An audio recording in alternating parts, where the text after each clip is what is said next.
The taste of birthday cake turned to ash in my mouth as I stood in our living room doorway, watching my parents methodically pack away their lives into neat, labeled boxes.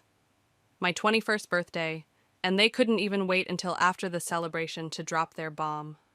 I'm Amelia, and this is the moment my family shattered. You weren't supposed to be home for another hour, Mother said, not even looking up from the box she was taping shut. Her perfectly manicured nails gleamed as she smoothed down the packing tape with practiced efficiency. The salon finished early. My voice sounded hollow, even to my own ears. What's happening? Father emerged from their bedroom carrying another box. We're moving to Singapore. The opportunity came up suddenly, and we had to act fast. Singapore? The word felt foreign on my tongue. When? Tonight. Mother's voice carried that familiar clinical tone she used when delivering bad news to her patients. Our flight leaves at midnight. I stepped further into the room, my new dress suddenly feeling too tight, too constraining. But what about me? They exchanged that look, the one they'd perfected over years of silent communication. Finally, Father set down his box and cleared his throat. You're 21 now, Amelia. An adult. You've always been independent, and frankly, this is better for everyone. Better? The word came out as a whisper.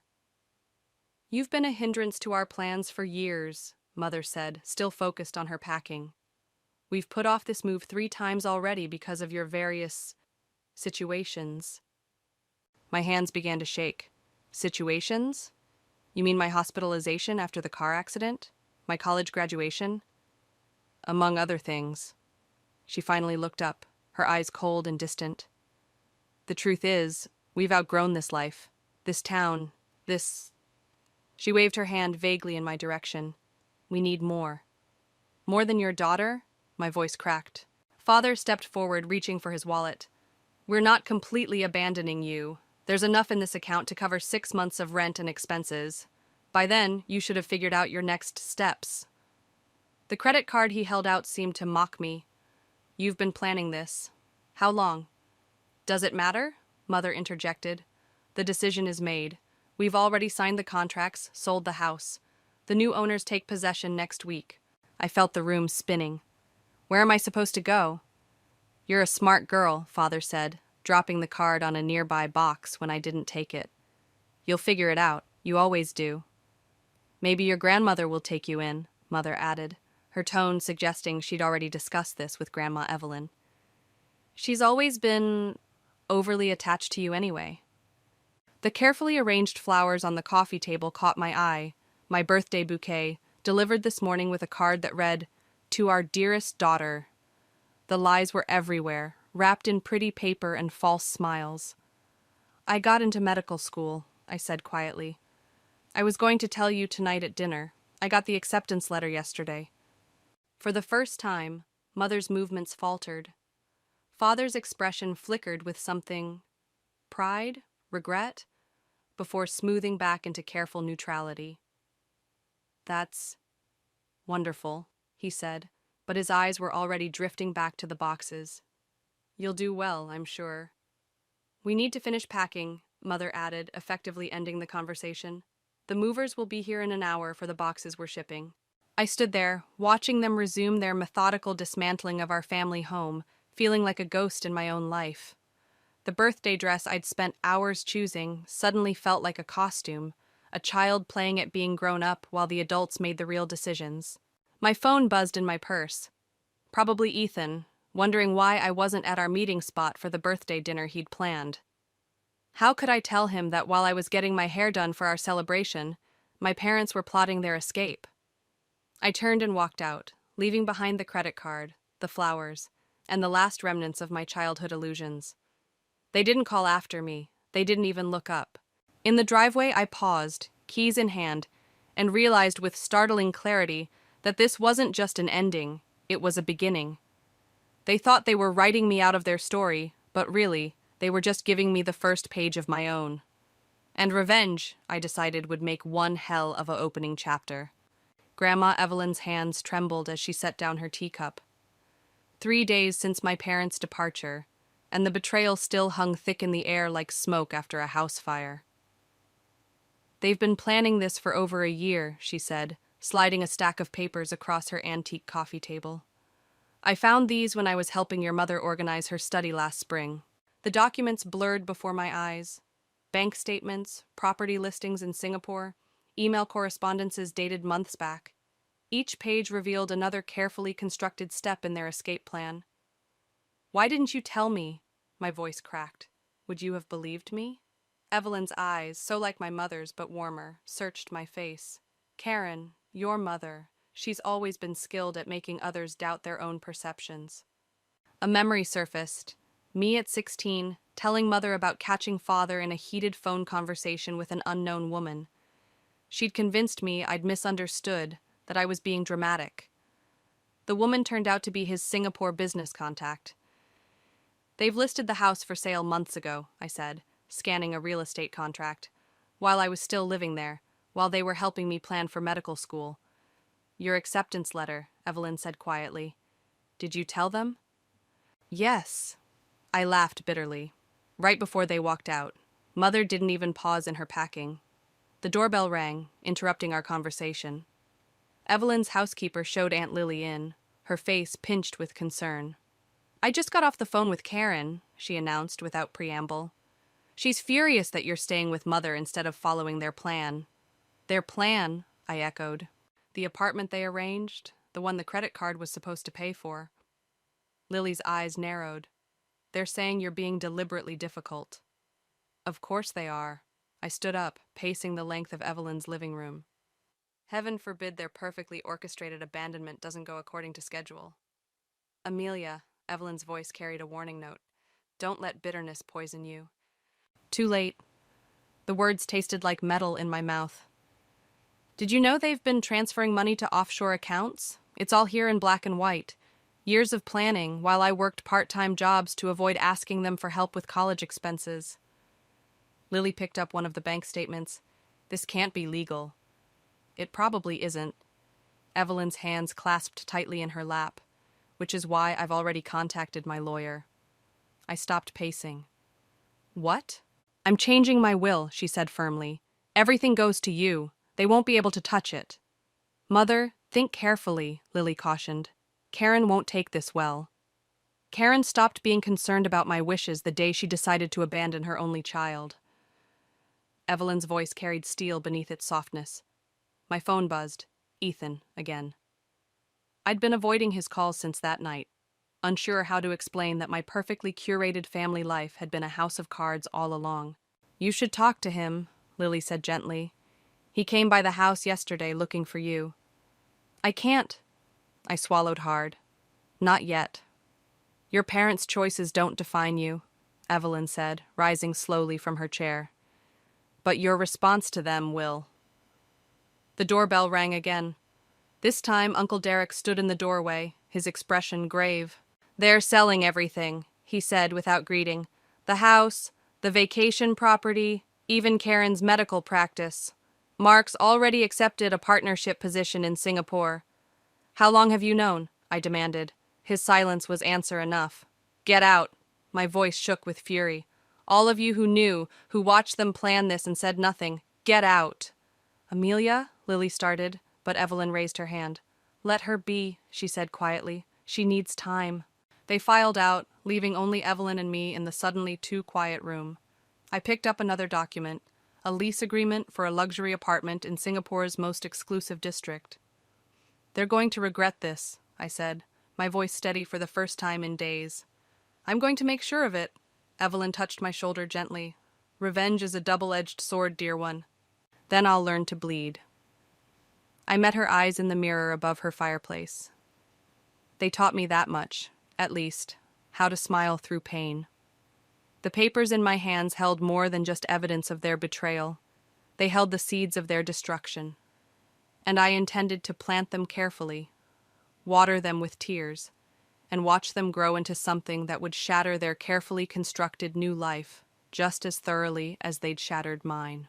The storage unit door groaned open, revealing 21 years of carefully curated lies. Mother's meticulous labeling system made it easy to find what I was looking for: Boxes marked family documents and financial records stood in neat rows against the back wall. I'd found the key in Father's old desk drawer, along with a receipt for a year's prepaid rent on this unit. They'd planned to keep these secrets locked away, probably hoping I'd never think to look here. "You shouldn't be doing this alone," Ethan said from behind me. After a week of avoiding him, I'd finally called. Some truths needed a witness. "I need to know everything." I pulled out the first box, dust coating my fingers. "Help me or leave." He answered by grabbing another box. The first files revealed nothing surprising: old tax returns, insurance policies. But deeper in the second box, I found it: a folder labeled Singapore Initiative 2019. 2 years of planning, documented in excruciating detail.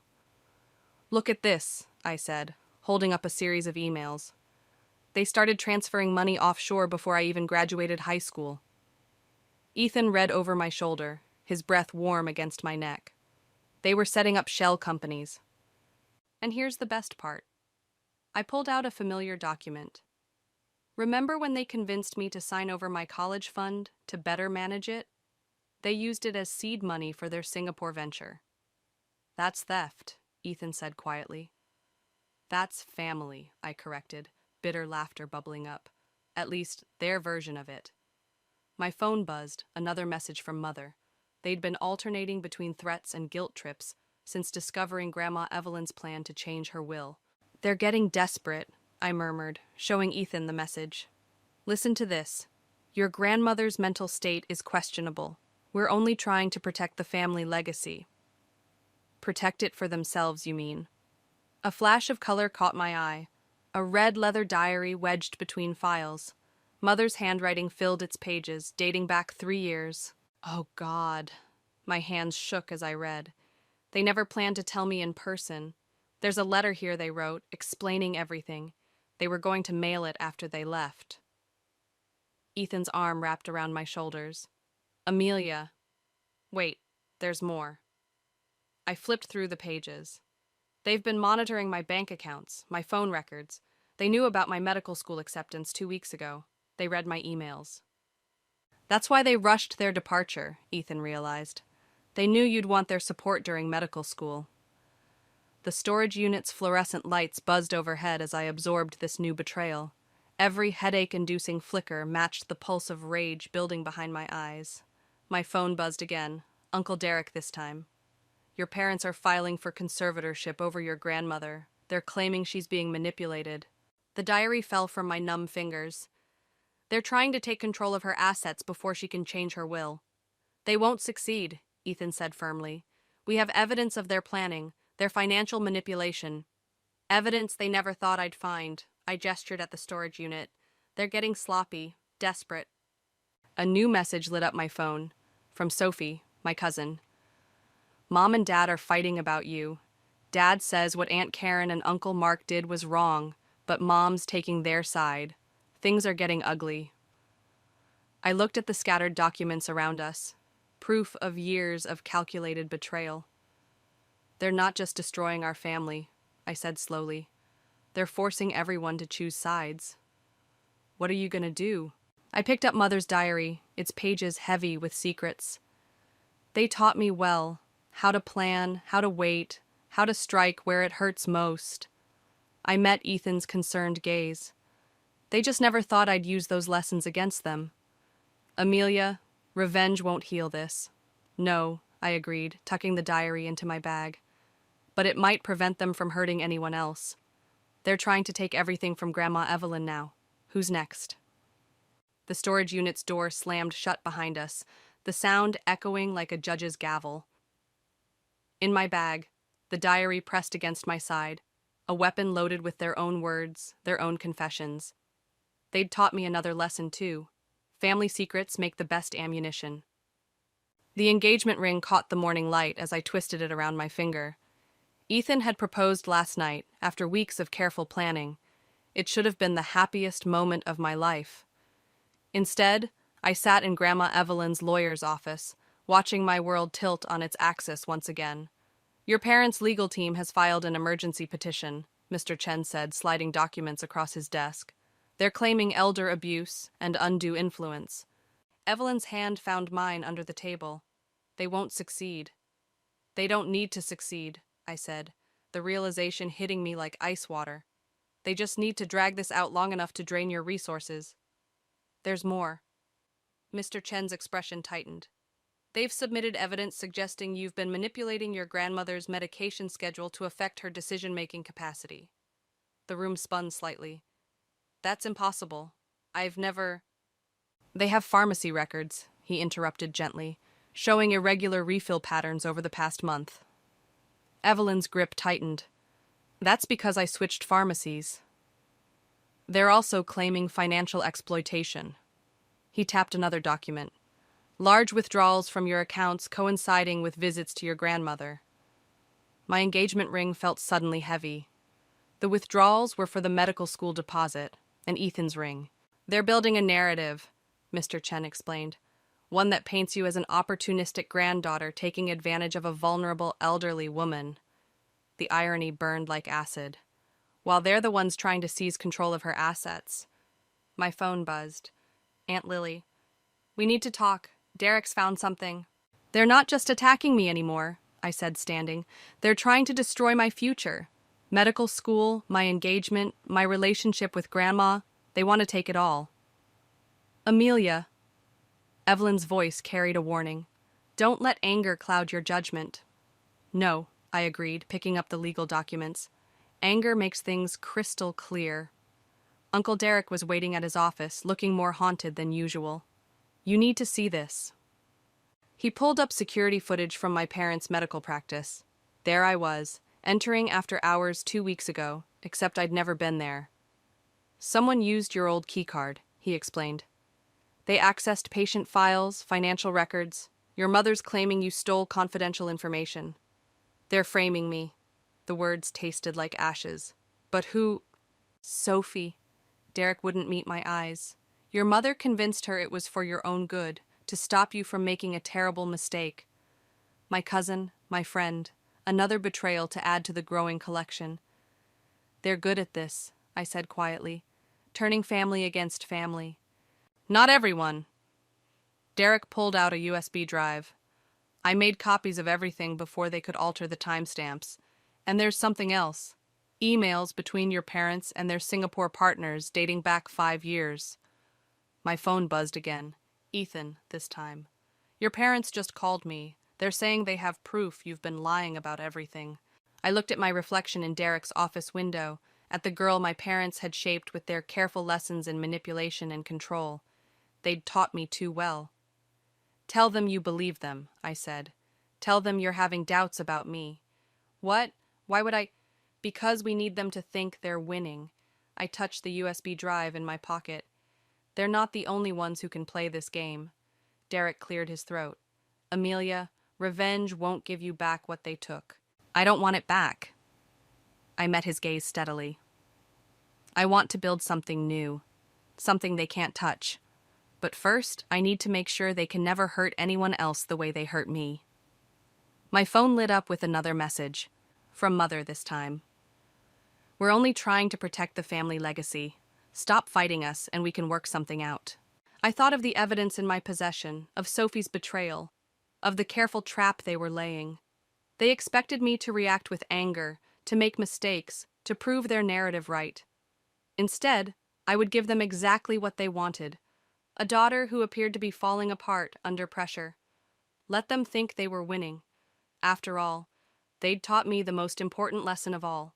The best revenge is served with a smile. The whispers followed me through the hospital corridors like poison gas. 2 nurses stopped talking when I passed, their eyes sliding away from mine.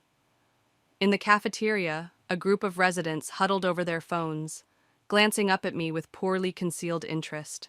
I found out why when I checked my email. Someone, Mother, obviously, had sent an anonymous letter to the medical school board questioning my mental stability and ethical fitness.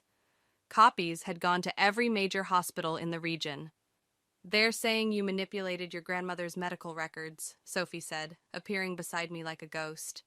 And that you're unstable, potentially dangerous to patients. I closed my laptop slowly. Is that why you helped them frame me at the clinic? Because you believe I'm unstable? She flinched. I didn't. They said it was for your own good, that you needed help. Help? I laughed, the sound sharp enough to make nearby students turn. Like how they helped me by stealing my college fund? Or by abandoning me on my birthday? That's not. She stopped, twisting her hands. They're saying you've been lying about everything. That you're the one who. Get out! My voice was steady, even as my hands shook. And tell them their plan worked. Everyone's talking about the unstable med student who might snap at any moment. My phone buzzed. Ethan, canceling our dinner plans. Again. His messages had grown increasingly distant since my parents contacted him. Another email arrived, from the medical school board. My admission was under review pending investigation. I walked out of the hospital into the rain, not bothering with an umbrella. The water mixed with tears I refused to acknowledge. Amelia. Uncle Derek stood by my car, holding a folder. You need to see this. Inside were printouts of more emails, my parents coordinating with their lawyers, planning each step of my destruction.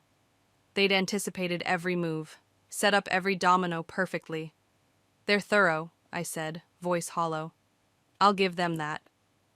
There's more. Derek hesitated. They're planning to have Evelyn declared incompetent. They've already lined up doctors willing to testify. My hands crumpled the papers. Of course they have. Mother probably treated their children for free, built up favors over years. You need to stop fighting them, he said quietly.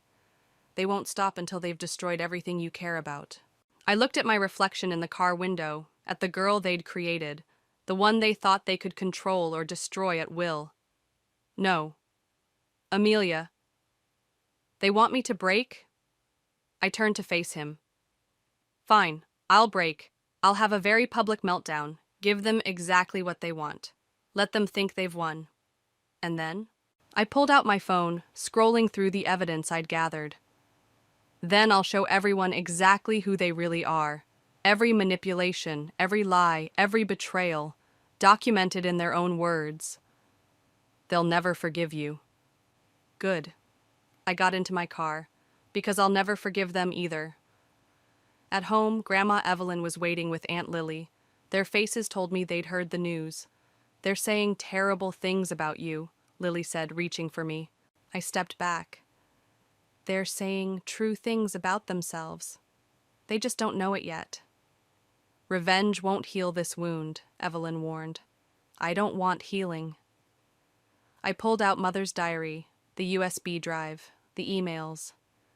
I want justice, and I want them to feel what I felt, watching everything they built crumble around them. My phone lit up with another message, from Mother. Stop this now, and we can still fix things. You're only hurting yourself. I thought of the medical school board, of Ethan's growing distance, of Sophie's betrayal. They were right, I was hurting. But pain, I'd learned, could be weaponized. I'm going to give them exactly what they want, I told Evelyn and Lily. The unstable daughter, the family scandal, the public meltdown, and when they're celebrating their victory, when they think they've finally broken me completely. I left the sentence unfinished, but I could see in their eyes that they understood. Sometimes the only way to win against masters of manipulation is to play their game better than they do, and they'd taught me so very well. The annual family charity gala became my stage for destruction. Mother and father had flown back specifically for this event. Their reputation demanded it. They'd spent 20 years building their image in this community, and I was about to tear it down in 20 minutes. I wore red, their favorite color for special occasions, the dress they'd bought me for my college graduation before they'd decided I was disposable. Ethan stood across the room, deliberately avoiding my eyes. He'd chosen his side. You shouldn't be here, Sophie whispered as I passed. Everyone's talking about your condition. That's the point. I smiled, the expression sharp enough to make her step back. Mother held court near the stage, elegant in black silk, while father worked the room with practiced charm. They'd orchestrated everything perfectly, the sympathetic whispers about their troubled daughter, the concerned glances, the carefully crafted narrative of parents trying to protect their unstable child. Ladies and gentlemen, the event coordinator announced, we'll now hear from Dr. Karen about this year's charitable initiatives. Mother approached the podium, radiating professional warmth. I moved closer, USB drive heavy in my clutch. Before we begin, I called out, my voice carrying across the suddenly quiet room, I think we should discuss a different kind of charity. The kind that involves stealing from your daughter and abandoning her on her birthday. The silence turned sharp. Mother's smile didn't waver. Amelia, sweetheart, this isn't the time or place for... It's exactly the time. I pulled out my phone, connecting it to the presentation system. Let's talk about offshore accounts, about forged documents, about 20 years of calculated manipulation. Father appeared at my elbow, gripped tight on my arm. You're making a scene. No, I corrected, shaking free. I'm telling the truth. Finally. The first email appeared on the screen, Mother discussing their escape plans years ago, then bank statements, legal documents, their carefully documented betrayal displayed in high definition. She's unwell, Mother announced to the crowd, voice thick with manufactured concern. We've tried to keep this private, but... Private? I laughed. Like how you privately drained my college fund? Or privately planned to have Grandma Evelyn declared incompetent? Murmurs rippled through the crowd. I saw Uncle Derek move toward the exit. Aunt Lily's hand pressed to her mouth. Sophie's face pale with recognition. Then everything went dark. The backup generators kicked in, but the damage was done. My evidence vanished with the power. Father stood by the electrical panel, key in hand. This is exactly what we've been worried about, Mother said smoothly. These paranoid delusions, these public outbursts. Security approached, summoned by Father's discreet signal. I saw Ethan turn away, unable to watch. You taught me too well, I said as they reached for me. About manipulation, about control, about destroying people while looking like the victim. I learned from the best. Take her out quietly, Father instructed. She's clearly having another episode. The crowd parted as security led me away, their faces a blur of pity and secondhand embarrassment, exactly as my parents had planned, their unstable daughter finally breaking down publicly, proving everything they'd been saying. Outside, the night air hit like a slap. My phone buzzed. Grandma Evelyn. They're on their way to my house with the doctors. I'm sorry, dear one. I couldn't stop them. Another message followed, from the medical school board. My admission wasn't just under review anymore. It had been revoked. I sank onto the steps, the concrete cold through my dress. They'd won. Every carefully laid plan, every piece of evidence, every attempt at justice, destroyed by a simple power switch and years of carefully cultivated influence. A shadow fell over me. Uncle Derek stood there, face grim. They're having Evelyn committed tonight. They've already filed the emergency papers. It's over, I whispered, the fight draining out of me. They've taken everything. Not everything. He held out a phone.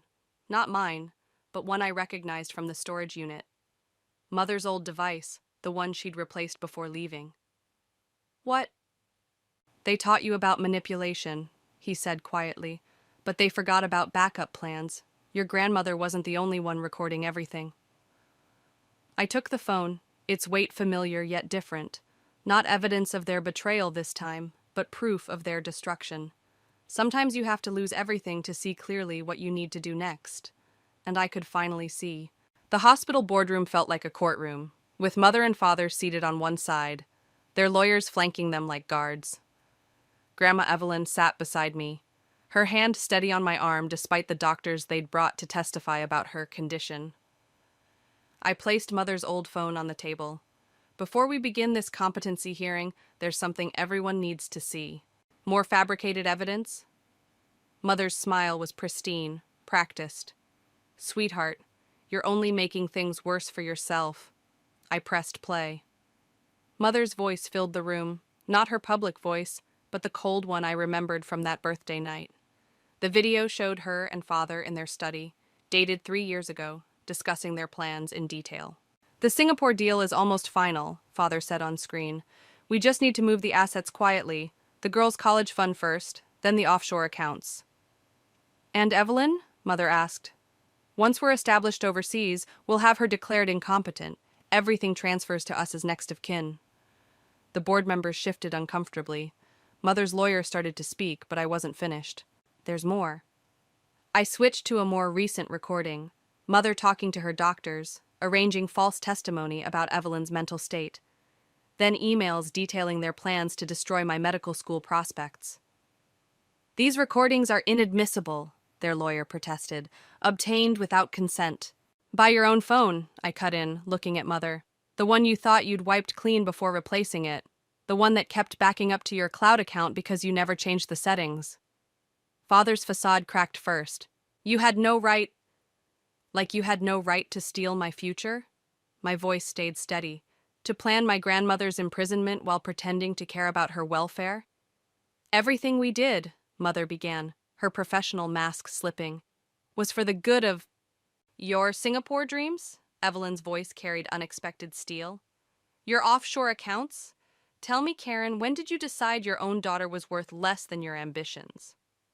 The boardroom door opened. Uncle Derek entered with 2 police officers and a man in a suit. Miss Thompson? The suit approached. I'm with the Financial Crimes Division. We'd like to ask your parents some questions about certain irregular transactions and potential elder abuse allegations. Mother's perfect mask shattered. You wouldn't dare. After everything we've done for you. Done for me? I stood, finally letting the rage show. You stole from me, abandoned me, tried to destroy everything I cared about. And when that wasn't enough, you tried to lock away the only person who ever truly protected me. We were protecting you from yourself, Father insisted, but his eyes were on the officers. No, I gathered the evidence files. You were protecting yourselves, and you taught me exactly how to do the same thing. The next hour passed in a blur of statements and signatures. Mother and Father were led away for questioning, their lawyers scrambling to damage control. The competency hearing was dismissed, Evelyn's rights fully restored.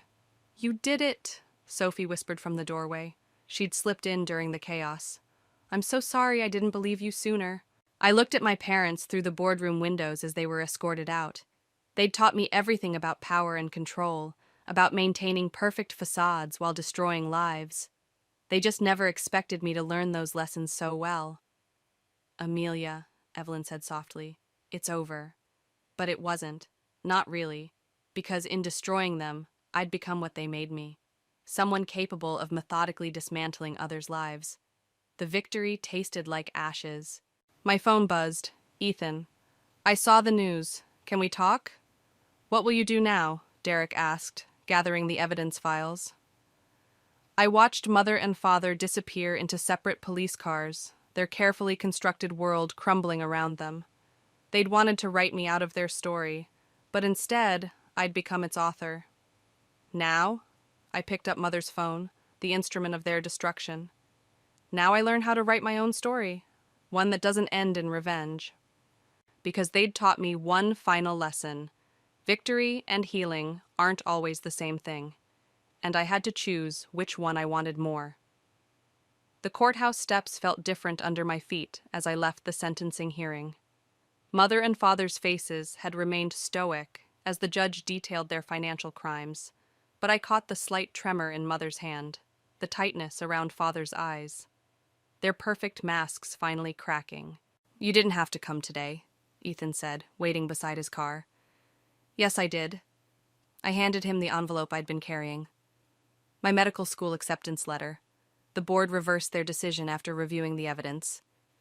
His smile was warm, genuine. You're going to be an amazing doctor. Like mother, like daughter. The words tasted different now, less bitter. At Grandma Evelyn's house, Sophie waited on the porch, uncertainty in every line of her body. We hadn't spoken since the hospital boardroom. I brought your old photos, she said, holding out a shoebox. The ones from when we were kids, before everything. Inside were memories captured in fading color, birthday parties, family vacations, moments when the smiles might have been real, or maybe we'd all just gotten better at pretending. They weren't always like this, Sophie whispered, were they? No. I touched a photo of Mother teaching me to ride a bike. They were exactly like this, perfect on the surface, hollow underneath. We just didn't know how to see it then. Evelyn's voice carried from inside, where she was talking to Uncle Derek about the foundation we'd started, supporting children of parental abandonment, using my parents' seized assets to heal what they'd broken in others. The Singapore property's sold, Derek reported, joining us. The money's been transferred to the foundation's account. I nodded, thinking of the empire my parents had tried to build on stolen dreams and broken trust. Now it would build something else entirely. There's something you should see, Evelyn said, holding out a letter. I found it in your mother's old medical school yearbook. The paper was yellowed, the handwriting achingly familiar, my grandmother's, decades younger. A letter to my mother, full of warnings about ambition's cost, about the price of putting success above love. She'd seen it coming, even then. She never read it, Evelyn said softly. I couldn't save her from becoming what she feared most. But you saved yourself.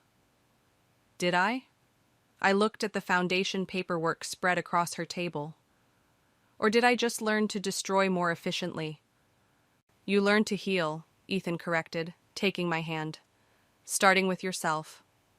The engagement ring caught the light, no longer feeling like a weight. We'd postponed the wedding during the trial, but now... I have something for you, Sophie said, pulling another envelope from her bag. Letters, from your parents, written in custody, before sentencing. I haven't read them. I took the envelope but didn't open it. Some words couldn't fix what was broken, and some breaks needed to stay that way to heal properly. The foundation's first fundraiser is next week, I said instead. We're helping 3 students who lost their college funds to parental fraud. Like mother, like daughter, Sophie echoed my earlier words, but with a different meaning. You're building something from what they destroyed. Later, alone in my apartment, I finally opened my parents' letters. Their words were what I expected, justifications wrapped in apologies, manipulations hidden in declarations of love. But they didn't have power anymore. My phone buzzed with a message from the medical school board. My first rotation would be in pediatrics, helping children heal, protecting them from harm, building something new from the lessons of the past. I placed my parents' letters in the shoebox with the old photos. Not to forget, but to remember differently. They'd taught me everything about power, control, and destruction. But they'd also taught me, unwittingly, about resilience, healing, and the strength to choose a different path. The foundation paperwork waited on my desk, next month's cases ready for review. 3 more families to help, 3 more stories to change. Sometimes the best revenge isn't destruction at all. It's creation, building something beautiful from the ashes of what was lost. And I was just getting started.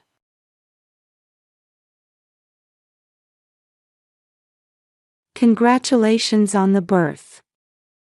My husband was sobbing while holding a newborn baby in the hospital room.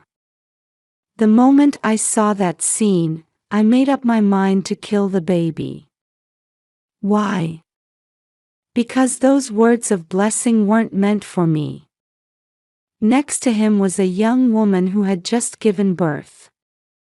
What on earth was going on? As I investigated, I discovered something unbelievable, and I was shaking with sadness and anger. Just you wait. I decided to plunge my husband, who must have been at the height of happiness, into hell. I met my husband Stanley at the hospital where I worked as a nurse.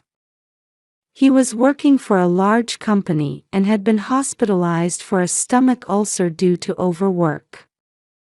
I happened to be assigned to his care. As we talked, we discovered we were from the same state. We had many things in common, including hobbies, and we hit it off. We continued to meet even after Stanley was discharged. Sounds like something out of a drama, doesn't it? From there, our relationship developed, and we got married. I'll definitely make Amanda happy, Stanley had declared to everyone around us. True to his word, he was always kind, and I felt happy in our peaceful daily life. However, after a year of marriage, we still hadn't been blessed with a child. I thought we should seek treatment sooner rather than later, so one day, I decided to visit an OBGYN. The test results showed that I had a body that made it difficult to conceive. I had suspected as much, but when faced with the reality, I couldn't hide my distress. It's okay. Let's work on this together. We're a couple, after all. But Stanley's warm words, enveloping my anxiety, saved me. As we started fertility treatments, I thought it would be inconvenient to continue working as a nurse with busy shifts and night duties, so I transferred to a nursing facility. It was day shifts only, which was easier on my body, and I had more time with my husband. It seemed perfect. Stanley was very supportive, but time passed without us being able to conceive, and I turned 39. Amanda, I have something to talk about. Why don't we take a break from fertility treatments for a while? My husband suggested one day. Why? Don't you want children? I don't have much time, given my age. Feeling anxious, I responded with a stronger tone than intended. I can't bear to see you so down. Lately, all we talk about is this, right? Well, of course, it's hard. I can't help it. I'm trying so hard. Oh, and the doctor said you should get tested too. Huh? Are you saying it's my fault? We ended up arguing, and from that day on, things became awkward between us. Our conversations were limited to the bare necessities, and Stanley started coming home later. I guess he didn't want to face me. This isn't good for the treatment. I need to do something, I thought, and decided to make time to talk with Stanley. Just one more year, until I'm 40. I don't want to give up until then. Please. I thought that would be a good milestone, and I told my husband. All right. Let's make that our goal. After that, we worked on the treatments together again as a couple, but I still didn't get pregnant, and I reached my 40th birthday. This is what we decided. We've done all we could, so I have no regrets. I made a new resolution to live the rest of my life with Stanley, just the two of us. On our days off, we would go out together or travel, and we were enjoying ourselves to some extent. However, at some point, I noticed something odd about my husband's behavior. He seemed distracted even when he was with me, and he started breaking promises more often, using work as an excuse. I'm just busy with work and tired. Besides, we've spent so much money on fertility treatments, so I need to work. I see. I'm sorry. What he said made sense, and I couldn't say anything back. However, I noticed that the amount of money Stanley was putting into our joint account was decreasing, and the balance in our couple's account was getting low. Honey, have you been withdrawing from our savings lately? Yes. What did you use it for? You could have at least told me. I didn't mind him using the money, but I thought he should have consulted me beforehand. Then my husband glared at me with his eyes narrowed. Shut up. What's wrong with me using my own money? Don't interfere with everything. Stanley had never raised his voice like that in the 7 years we'd been married, so I was surprised and shocked. Did I say something so wrong? Maybe I'm interfering too much with him, as he says. I thought I had given up on having children and changed my mindset, but maybe I was still clinging to him because he was all I had. I felt remorseful. After that incident, there was a certain coldness between us. Thinking I wanted to be emotionally independent from my husband and live my own life, I threw myself into work. Unlike when I worked in the hospital ward, I enjoyed having time to talk leisurely with the residents in the home-like facility, and I thought nursing was my true calling. One day, a resident said, "I want to go see my grandchild who was just born." When I checked with my supervisor, they said it was okay if family members accompanied them, so I ended up going along on this outing. When we arrived at the maternity ward that day, the resident was overjoyed to meet her granddaughter and the newborn baby. I decided to wait in the hallway, but as I sat in a chair, I saw a man who looked very much like my husband entering the next room. He seemed to be in a hurry and didn't notice me. "Stanley?" No, it couldn't be. I thought, but I missed the chance to call out to him. Still, feeling curious, I decided to peek into the next room. Sure enough, the man was my husband, and next to him was a smiling woman I didn't recognize. "Congratulations on the birth." Seeing him sobbing while holding the baby, I was confused about what was going on. It didn't seem like he was just there to congratulate an acquaintance. Then the next moment, Stanley hugged the woman. "You did great." "Thank you." I couldn't bear to watch anymore and left. On the bus ride back with the resident who had finished her visit, my mind was filled with thoughts of my husband. Could that person be? I didn't want to think about it, but she could only be his mistress. If so, does that mean the newborn baby is Stanley's child? It would explain why he had been coming home late and why he had been away from home so often.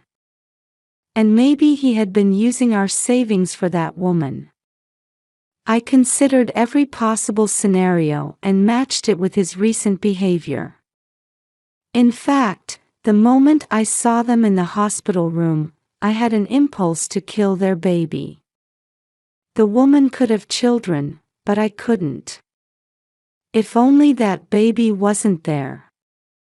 My anger was directed solely at the child. But I quickly realized that it was all my husband's fault. I decided to investigate Stanley, confirm the fact of his affair, and then thoroughly punish him. First, I started taking action to gather evidence.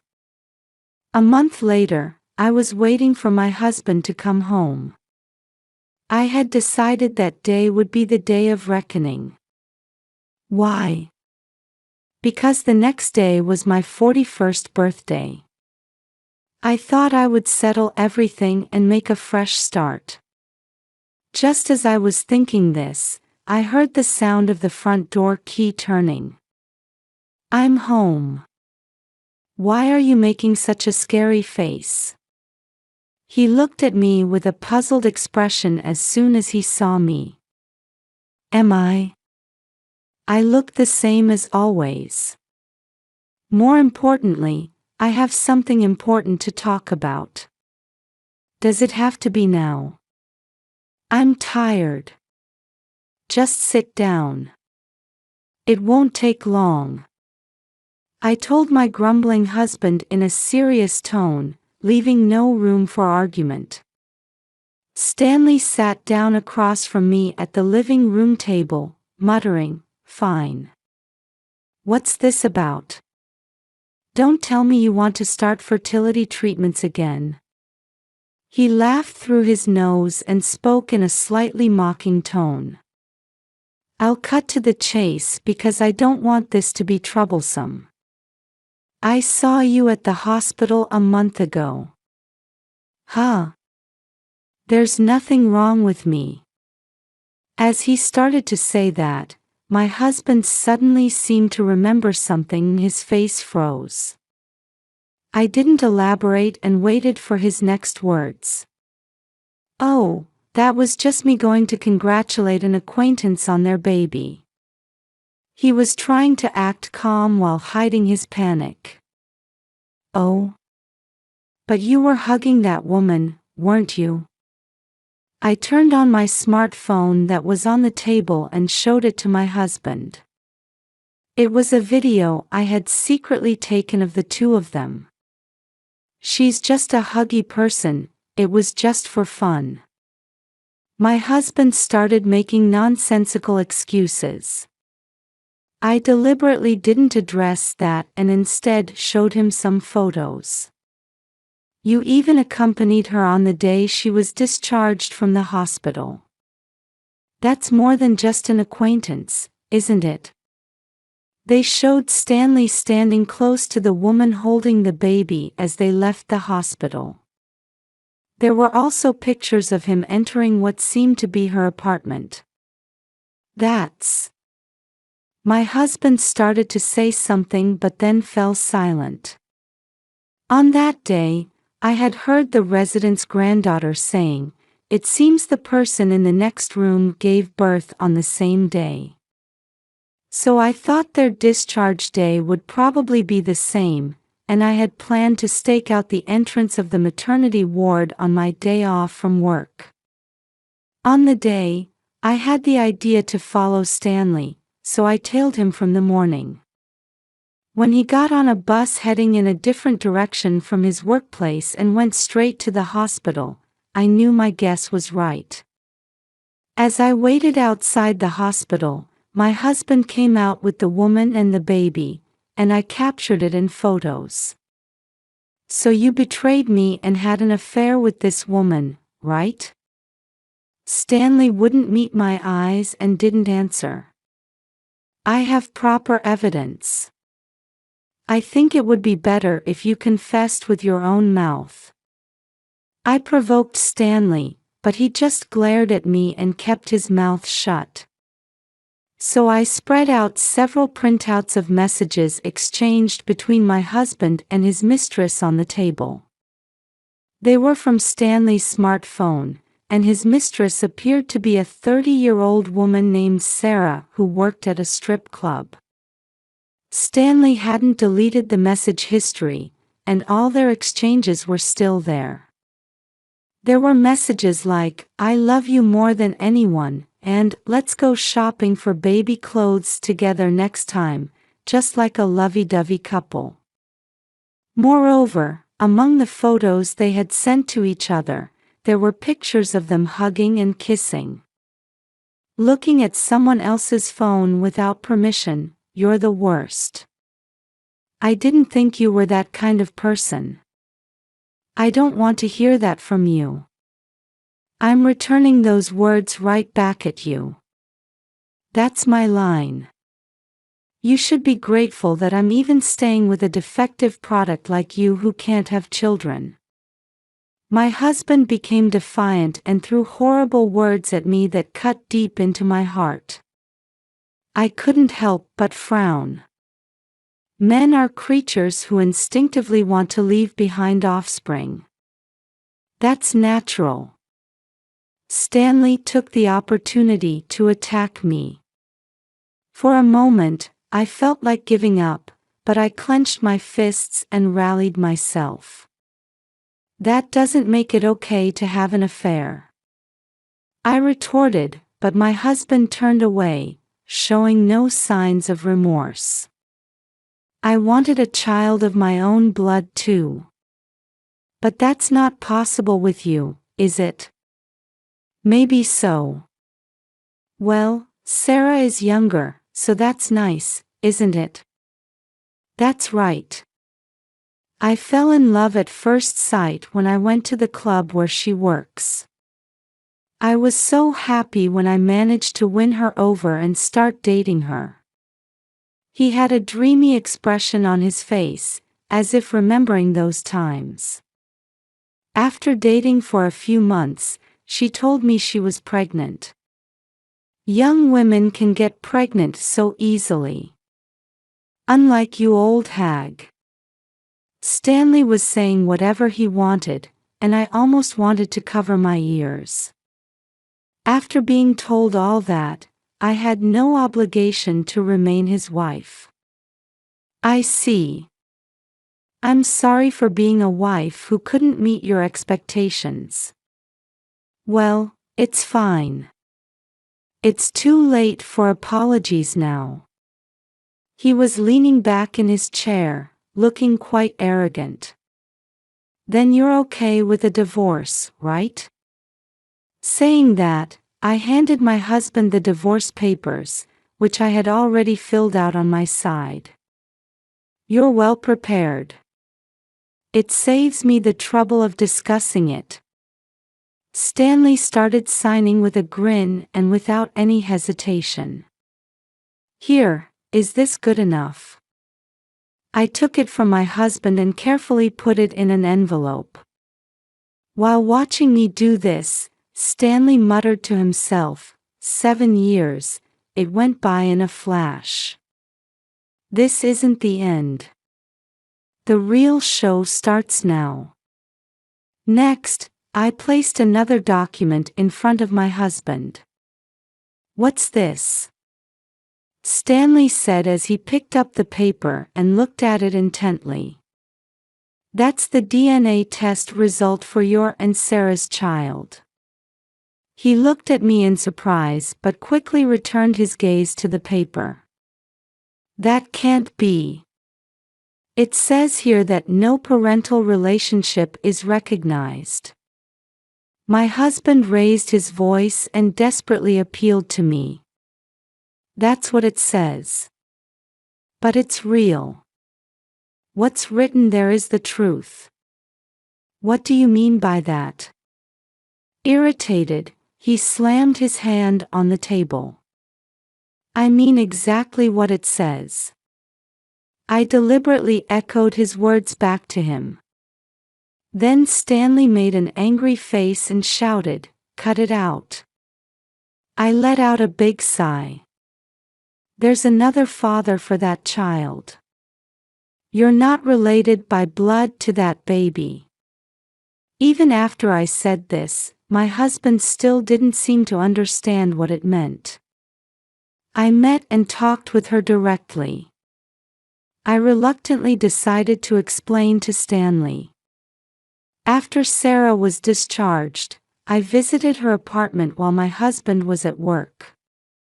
There, I told her something and then confirmed whether the child was really my husband's.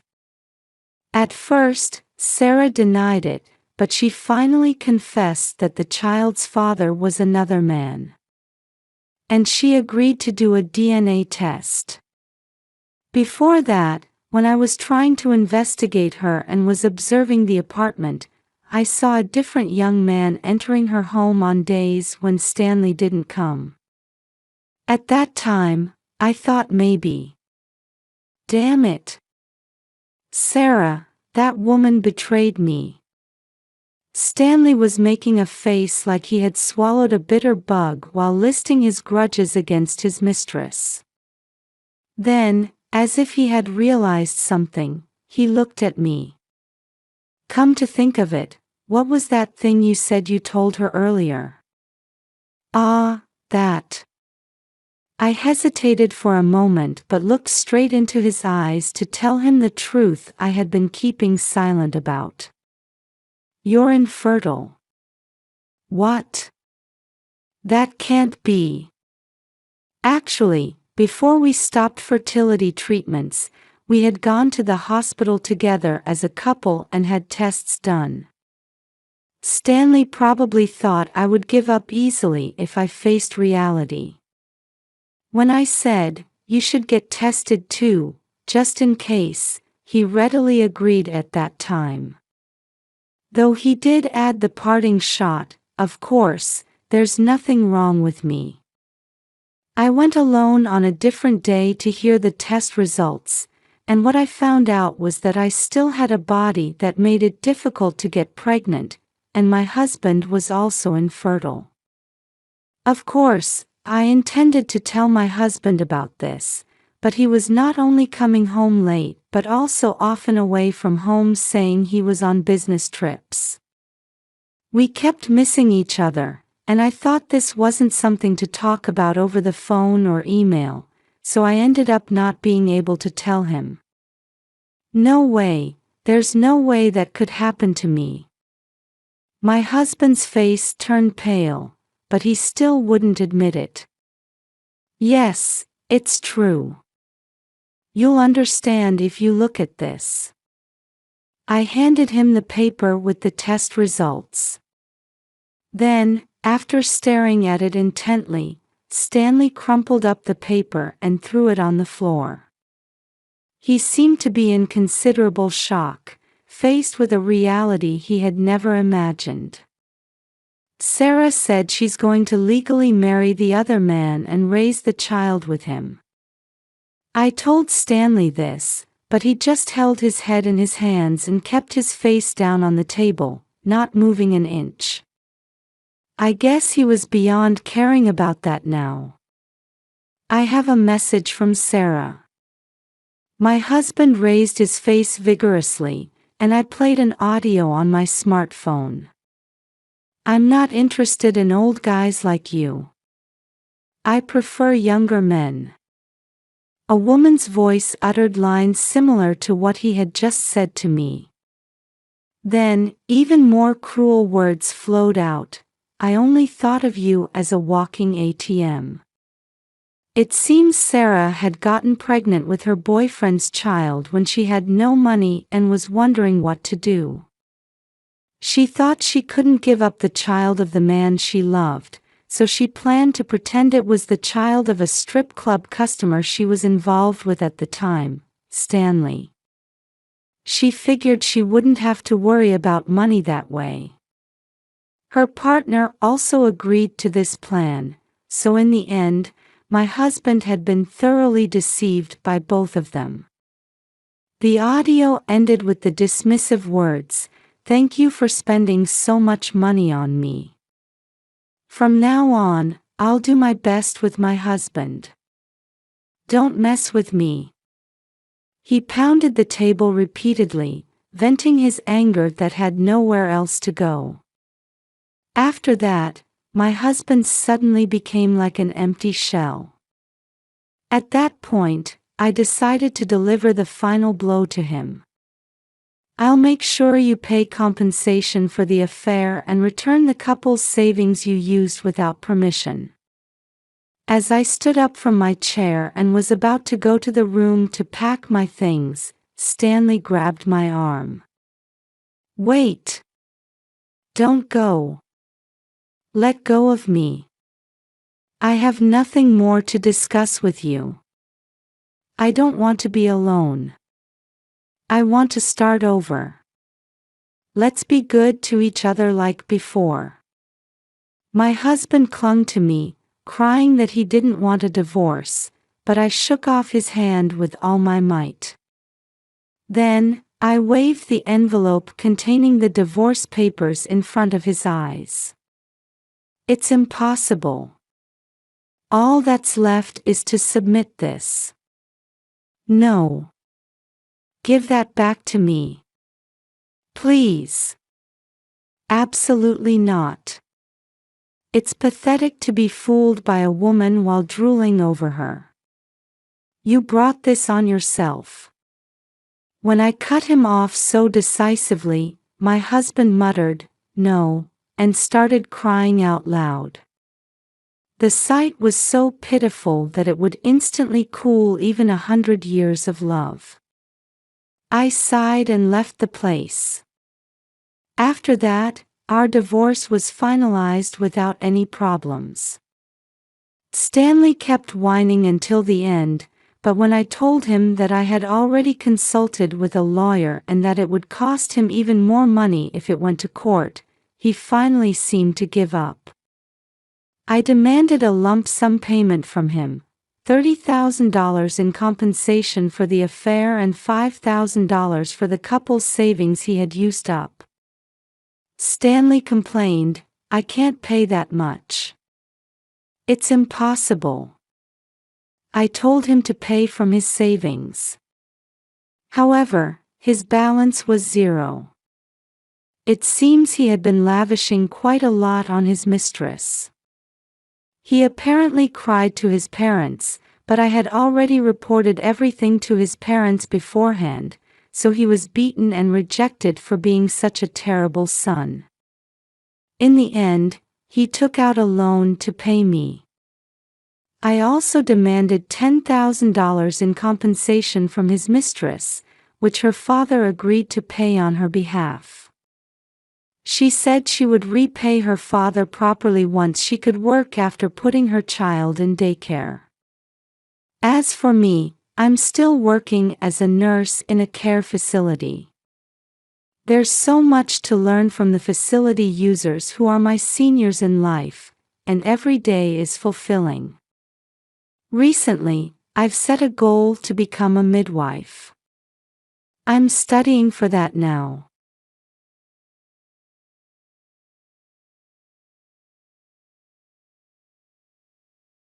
My name is Sarah Johnson. I was gazing at the golden-hued evening sky from the window of our home in a quiet suburban neighborhood outside Boston. Even at 38, the green eyes reflecting in the mirror still retain the same sharpness from when I worked at a top-tier advertising agency. However, the light dwelling in those eyes has changed somewhat. It's now a complex glow, mixing love for my 8-year-old son Ethan and amazement at his peculiar ability. "Mom, I saw it again," Ethan's voice made me turn around. He was pointing out the window with a serious expression. I stood next to my son and followed his gaze. I couldn't see anything, but I never doubted Ethan's words. "What did you see, Ethan?" "Grandpa. He's smiling under the tree in the garden." I caught my breath. The grandpa Ethan referred to was my father, who passed away 3 years ago. Shortly after Ethan was born, we realized he had the ability to see things invisible to ordinary people. At first, I thought it was just a child's vivid imagination, but eventually, I had to acknowledge it was real. I became convinced Ethan's power was genuine when he was 4. One day, he suddenly said, "Grandma's coming." 10 minutes later, my mother showed up unannounced. Since then, Ethan's predictions have come true many times, becoming deeply rooted in our family's daily life. However, this special power can sometimes be a burden. Ethan occasionally says he sees deceased people, which can frighten him. I'm torn between wanting to protect my son and not wanting to suppress his ability.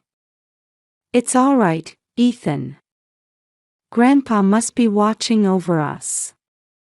As I gently embraced Ethan's shoulders, trying to reassure him, I heard the front door open, announcing my husband Michael's return.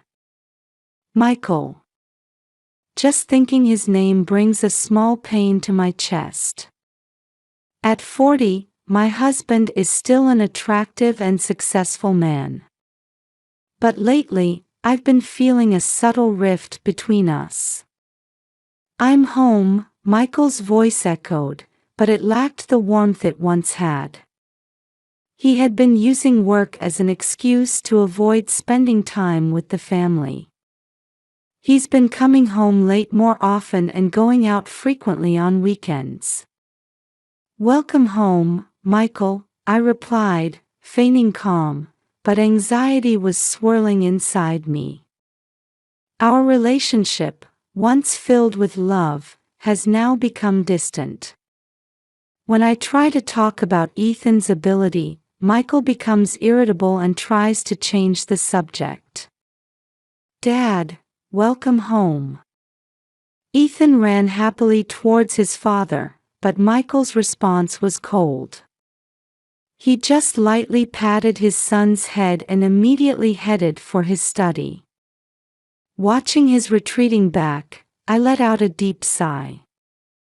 This is our family's daily life now. Ethan's special ability, the rift with Michael, and my yearning for self-fulfillment as a full-time housewife. All these intertwine complexly, weighing heavily on my heart.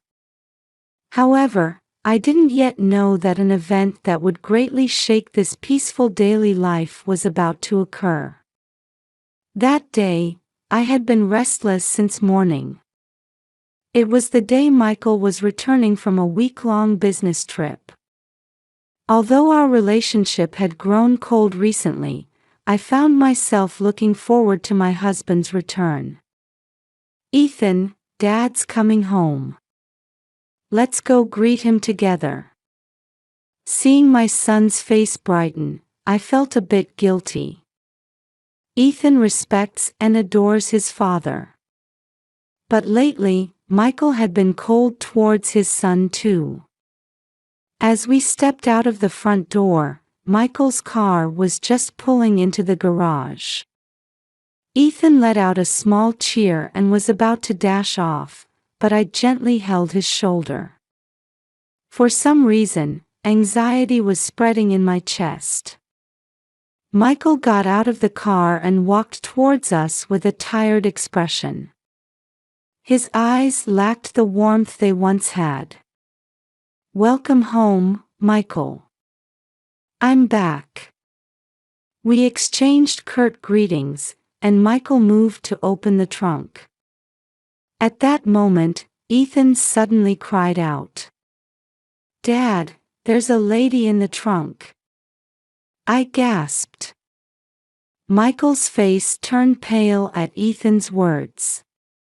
His hands shook, and he dropped the keys. "What are you saying, Ethan?" Michael's voice was filled with anger I had never heard before. He walked towards Ethan and grabbed his arm tightly. "Don't joke around. Such nonsense. It hurts, Dad." Ethan's scream brought me back to my senses. "Michael, stop it." I quickly pulled Ethan away and held him close. Ethan was trembling, and the fear transmitted through his small body clenched my heart. "What are you doing? Scaring Ethan like that? What are you teaching him? Making a child tell such lies?" Michael's eyes were bloodshot, as if he were a different person. He roughly ran his fingers through his hair and strode towards the garage. "Michael, wait." Neither my voice nor Ethan's crying seemed to reach his ears. Michael entered the garage, opened the trunk, and began rummaging through it. "See? There's nothing here." He shouted triumphantly, but there was an unnatural excitement in his voice. I stood frozen, still holding Ethan. "Sarah, you need to teach this child to distinguish between reality and imagination." Such nonsense. Michael's words trailed off. His eyes fell on Ethan, trembling in my arms. For a moment, a look of regret seemed to cross his face. But it quickly returned to a hard expression. "I'm tired from work. Leave me alone for a while." With those words, Michael disappeared into the house. Ethan and I were left standing in the garage. "Mom, it's true. There was a lady." Ethan's small voice made my chest tighten. Because I believed in my son's mysterious power, this situation was terrifying. I know, Ethan. I believe you. I gently stroked my son's head while staring at the house where Michael had disappeared. The unease that had been building up, and today's events. I can't ignore it anymore. I need to know the truth. That night, after Ethan had fallen asleep, I made a decision. Tomorrow, after Michael leaves for work, I'll check the car trunk. Whatever the truth may be, I have the courage to face it. To protect my family. The next morning, I woke up feeling uneasy. Michael had left for work early, and I had sent Ethan off to school. Left alone in the house, I sat at the kitchen table, recalling yesterday's events. It's now, I told myself, slowly standing up. As I put my hand on the garage door, I hesitated for a moment, but remembering Ethan's sad face, I mustered my courage. Entering the garage, Michael's car stood quietly. I took a deep breath and approached the car. Taking the spare key in hand, I tried to unlock the trunk, noticing my hand was shaking. Calm down, Sarah, I told myself, slowly opening the trunk. At first, it seemed empty. But as my eyes adjusted to the darkness, I thought I saw something move in the back. I gasped and cautiously reached out. Suddenly, something like fabric moved, and a woman's face appeared from underneath. "Help me." A weak voice was heard. I stepped back in surprise but quickly regained my composure. "Are you all right?" I called out as I helped the woman out.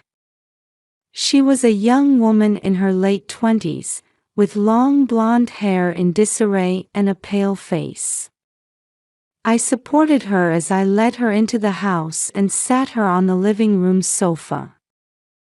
"I'll get you some water," I said as I headed to the kitchen, but my mind was in turmoil.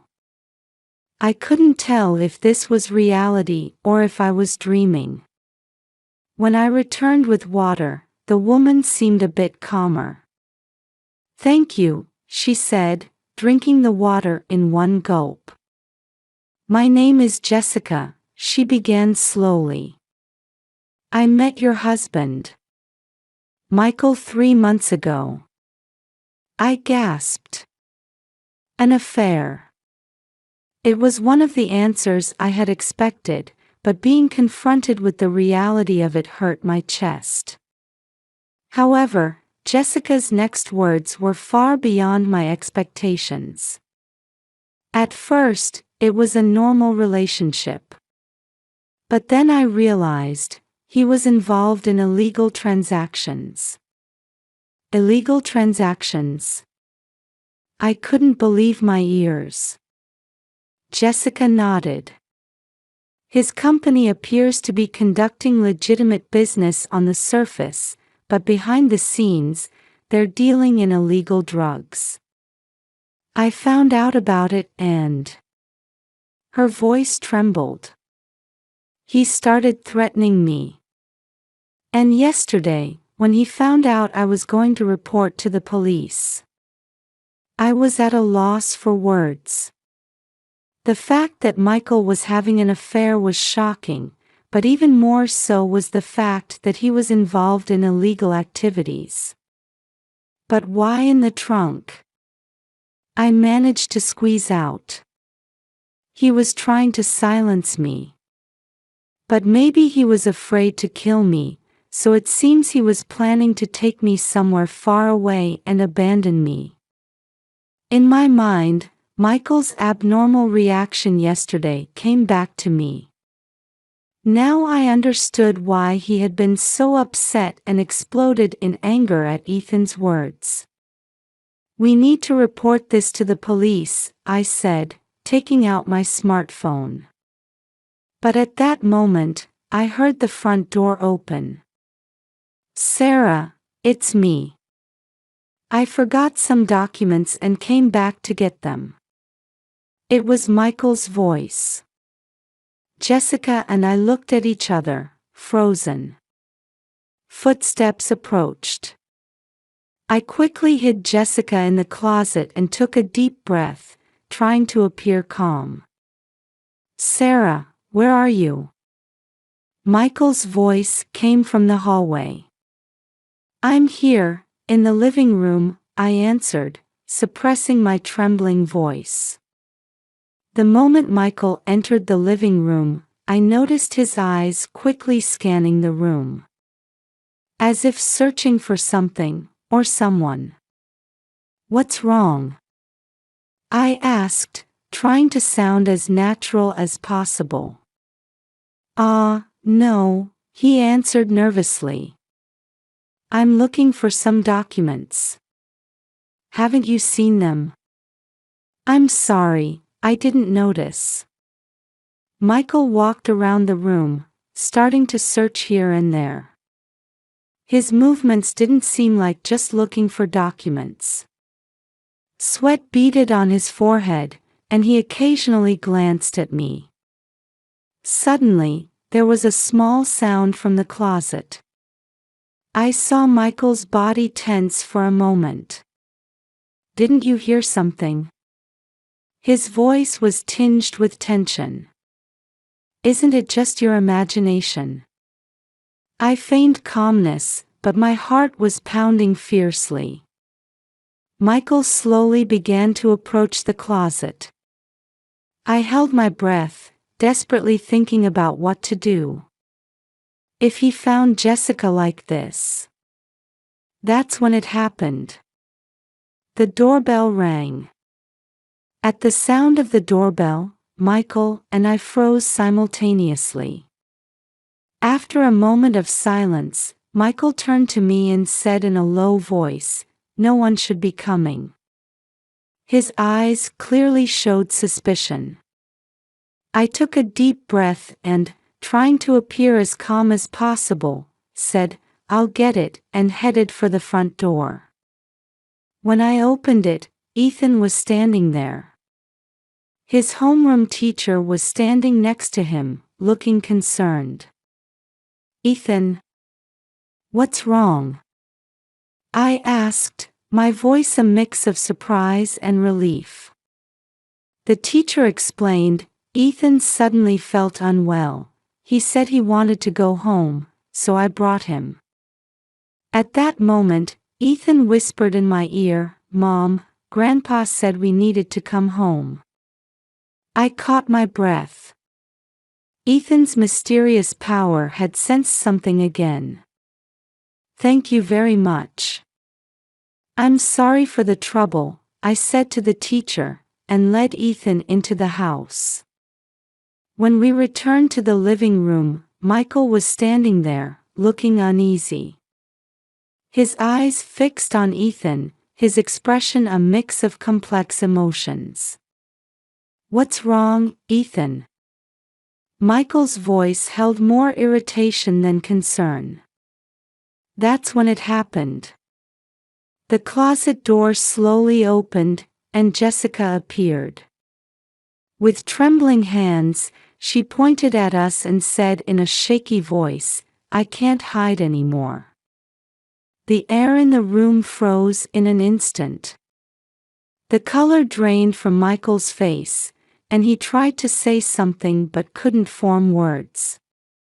Suddenly, Ethan asked, "Dad, why are you lying?" "Grandpa said you were doing bad things." Michael sank to the floor, as if crushed by his son's words. I just. At that moment, we heard sirens. Someone had called the police. The next few minutes felt like a dream. Police officers entered the house, assessed the situation, and restrained Michael. Jessica began giving her testimony in tears, while I held Ethan close, staring blankly at everything unfolding before me. After the police interrogation was over and the house became quiet again, I finally began to accept reality. Michael's hidden face, his criminal activities, and his betrayal of our family. Now that everything had come to light, a quiet determination was growing within me. After putting Ethan to bed, I sat at the kitchen table, deep in thought. What should I do now? The answer was clear. The next morning, I called a lawyer to discuss divorce proceedings. Then, I explained the situation to my parents and decided to stay at their home for a while. As I packed our belongings, I looked out the window. A fresh breeze was blowing, as if announcing the start of a new season. "Mom, where are we going?" Ethan asked anxiously. I hugged my son and said gently, "We're going to a new home. Grandma and Grandpa's house. We're going to start a new life there." Ethan thought for a moment, then nodded slightly. "Okay, I understand. But what about Dad?" I took a deep breath and carefully chose my words.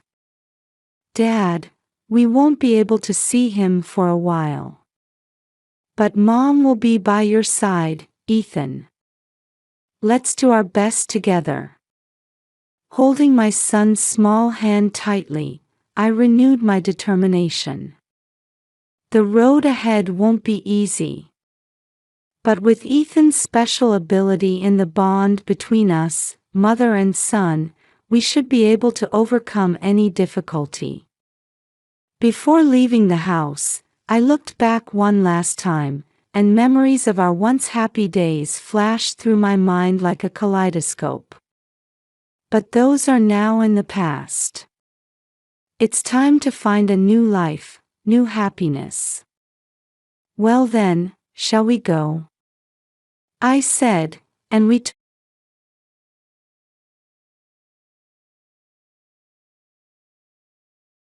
My daughter is seriously injured and in critical condition.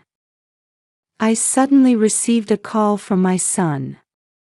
I was on an overseas trip, but upon learning about my granddaughter's emergency, I immediately returned home. However, it was already too late, and I didn't make it in time. My 5-year-old granddaughter had passed away and was placed in a small urn.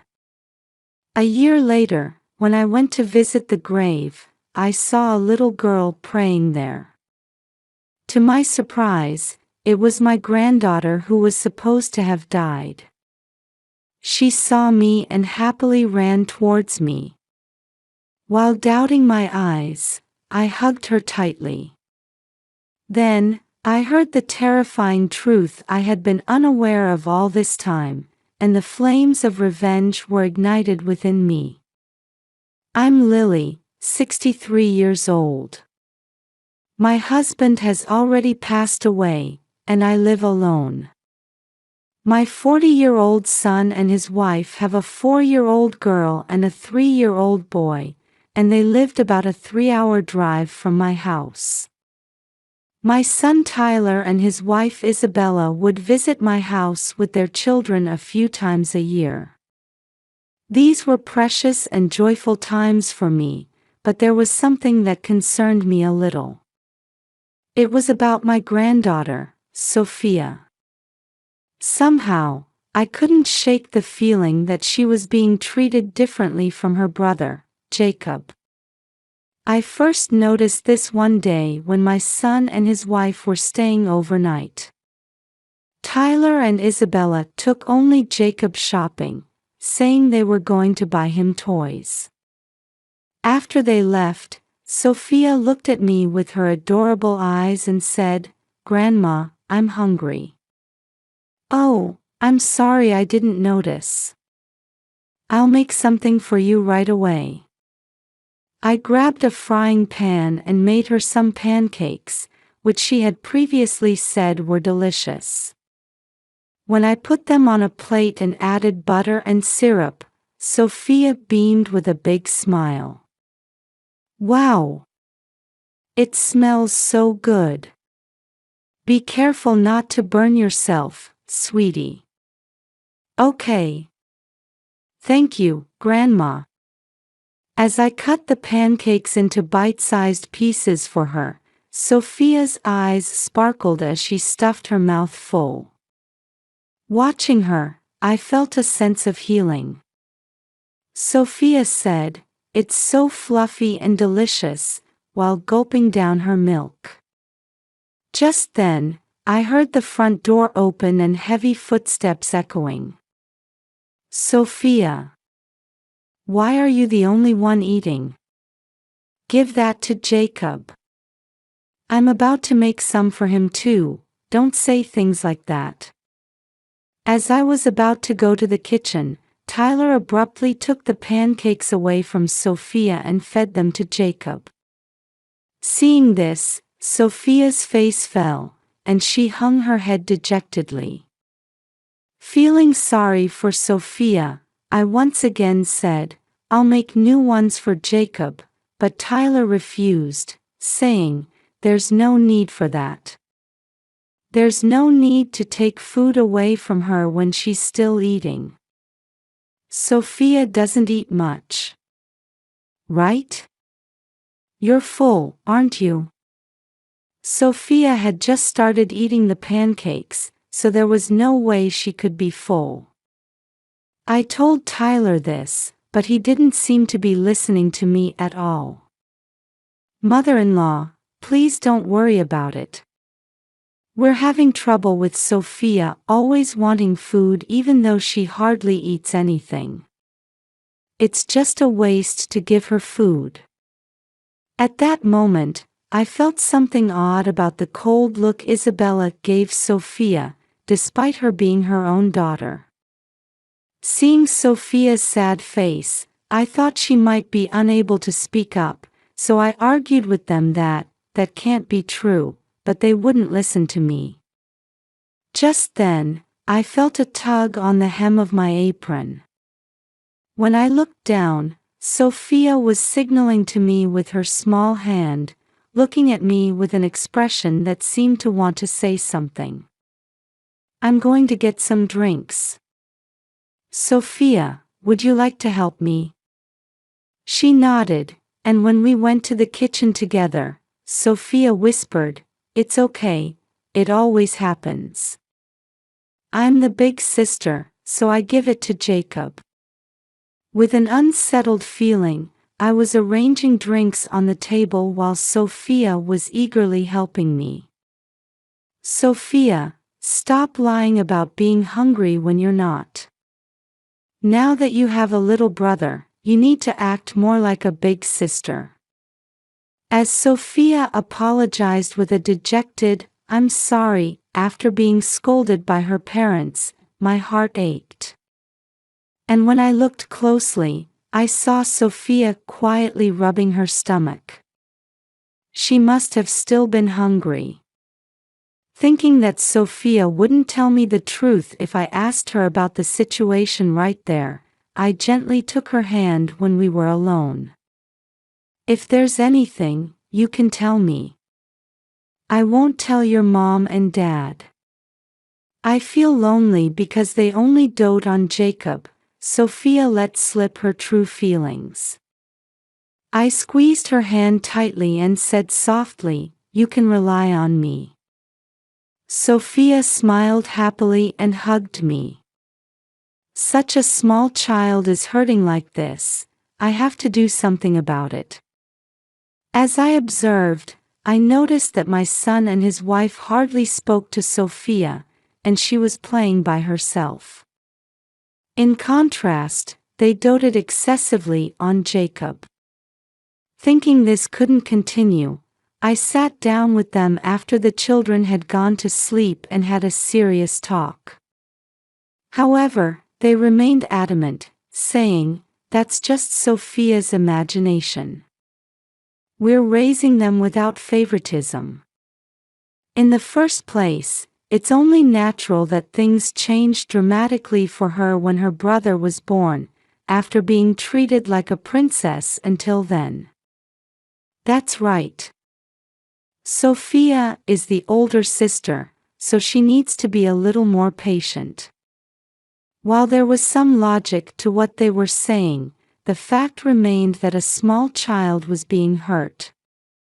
I won't forgive you if you continue to make Sophia suffer like this. Even though we live apart, I'll be keeping a close eye on you. I drove this point home to them, but they brushed me off, saying, "Don't worry about it. Enjoy your trip. Don't forget to bring us souvenirs." The next day, they quickly packed up and left after breakfast. I need to do something about this, I'm worried. While considering what I could do, I went on a planned overseas trip with my friends. When I mentioned the situation to a friend who was traveling with me, I got an idea that I planned to implement when I returned home. On the third day of the trip, while we were having a meal, I suddenly received a call from Tyler. "Sophia has been seriously injured." "What? What's her condition? Tell me what you know." Apparently, Sophia had fallen from a jungle gym, hit her head hard, and was covered in blood. She was unconscious and had been taken to the emergency room, where they said her life was in danger. I couldn't sit still and told my friends about the situation, then booked a return flight ticket. It wasn't possible to leave that day, so I took a flight the next day. During that time, I tried to contact Tyler but couldn't get through, so I spent the time anxiously waiting. When I called my son to go directly to the hospital where Sophia had been taken from the airport, he spoke in a strained voice. "I'm sorry I couldn't answer your calls all this time. Sophia didn't make it. She passed away shortly after I called you. Her injuries were so severe that we've already held the funeral and cremated her." As I was at a loss for words, my son sent me a photo of a small urn. "Sophia. How did this happen?" After crying silently in the airport lobby for a while, I told Tyler I was coming to his house, but he hesitated, saying, "That's a bit." It was so sudden, and Isabella is still in shock, so could you please leave us alone for now? I understood that Isabella must be extremely shocked after losing her precious daughter. Understanding those feelings, I reluctantly trudged home with a heavy heart. I placed a photo of Sophia in the living room. As the feeling that I would never see her again overwhelmed me, I couldn't stop my tears. At that time, I noticed that something I had ordered had arrived in the mailbox, but thinking there was no use for it now, I carelessly put it in the bag I always use. Some time later, when I called my son, I was told that they had interred Sophia's remains in the same grave where my husband rests. What? Why didn't you tell me? Isabella said she absolutely didn't want to see you. Remember when we last met, you suspected her of favoring only Jacob? Since then, he said, she had been unable to recover from her wounded heart. I've done something terrible to her. Can't you help me make amends? I want to apologize properly. No, just leave us alone now. I don't like you prying into our affairs either. In the end, I wasn't allowed to go to my son's house, and they even asked me not to visit the grave because it would be painful to run into you there by chance. Then, Tyler and Isabella said they couldn't bear to live in the place where they lost Sophia and moved to a different area, and we eventually became estranged. And so, I spent my days crushed by sadness and regretting my words. A year later, on the anniversary of Sophia's death, I decided to visit the grave. Surely I wouldn't run into Tyler or Isabella if I went in the evening. As I headed to the grave with white flowers, I saw a small child crouching and praying in front of our family grave. Wondering who it could be, I called out, "Hello." When the child turned around, I froze in surprise. It was Sophia, who was supposed to have died. She saw me and happily ran towards me with a smile.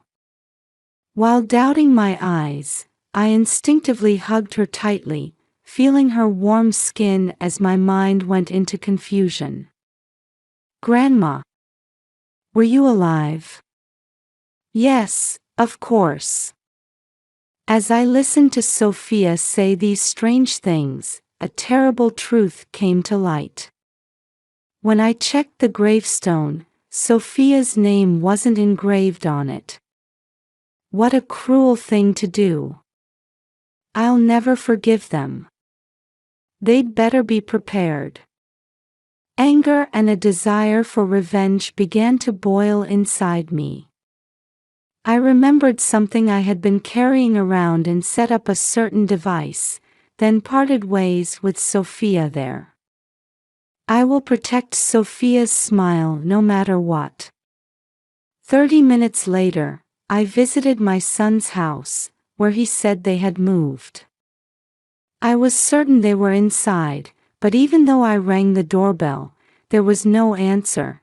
They were probably pretending not to be home.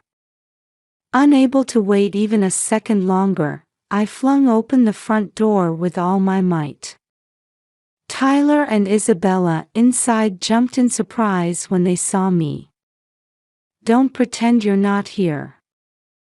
How did you open the front door? It wasn't locked in the first place." "Sophia. Grandma's here, you can come out now." "Huh? What are you talking about? I told you she's gone." As I called out Sophia's name loud enough to echo through the house, she came running with her cute little footsteps. I quickly moved to avoid being stopped by my son and held Sophia tightly in my arms. Seeing this, my son and his wife opened their eyes wide, seemingly unable to speak. I looked at them coldly with a stern face. I thought Sophia had passed away exactly a year ago, so why is she here? Realizing they couldn't cover it up anymore, Tyler made an unbelievable statement. "We pretended Sophia had left this world because it was troublesome to have you interfering with how we raise our children. You two are the worst. It's your fault.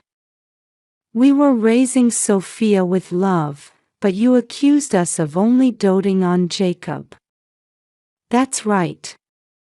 It was so painful to be suspected like that for no reason. You're really inconsiderate, barging into someone's house like this. At first, the two of them were taken aback, but gradually they began to strongly accuse me. I couldn't back down now, so I showed them the photo I had taken at the grave. It showed Sophia in tattered clothes, emaciated, and covered in bruises. Those clothes are the same ones Sophia is wearing now. Don't you even change her clothes when they get dirty? Sophia runs around outside, so her clothes get torn quickly. Besides, she doesn't eat much, and those bruises are from when she falls on her own. I couldn't believe it was just from falling, given the odd locations of the bruises. Realizing this was going nowhere, I played an audio recording for them. In it, you could hear my son and his wife berating Sophia. Sophia, you're a nuisance. If you hadn't been looking out the window, this wouldn't have happened. It makes me sick. This is bad enough, but you even plan to send her to the next world. I can't believe you're my son, you two are so cruel. How did you record our conversation? They seemed surprised by the clear audio quality. So I explained that I had hidden a listening device in the pouch Sophia was carrying. Moreover, I had asked Sophia to deliberately leave that pouch in the living room. Actually, when I went on a trip with my friends a year ago, they taught me this method. So, I had ordered the device online so I could implement it as soon as I returned home. However, when I heard the news that Sophia had died, I left it unused in my bag. I had completely forgotten about it, but by chance, when I came to visit the grave, Sophia and her family had come to a nearby park. At first, they were going to leave Sophia at home alone and go on a picnic with just the three of them.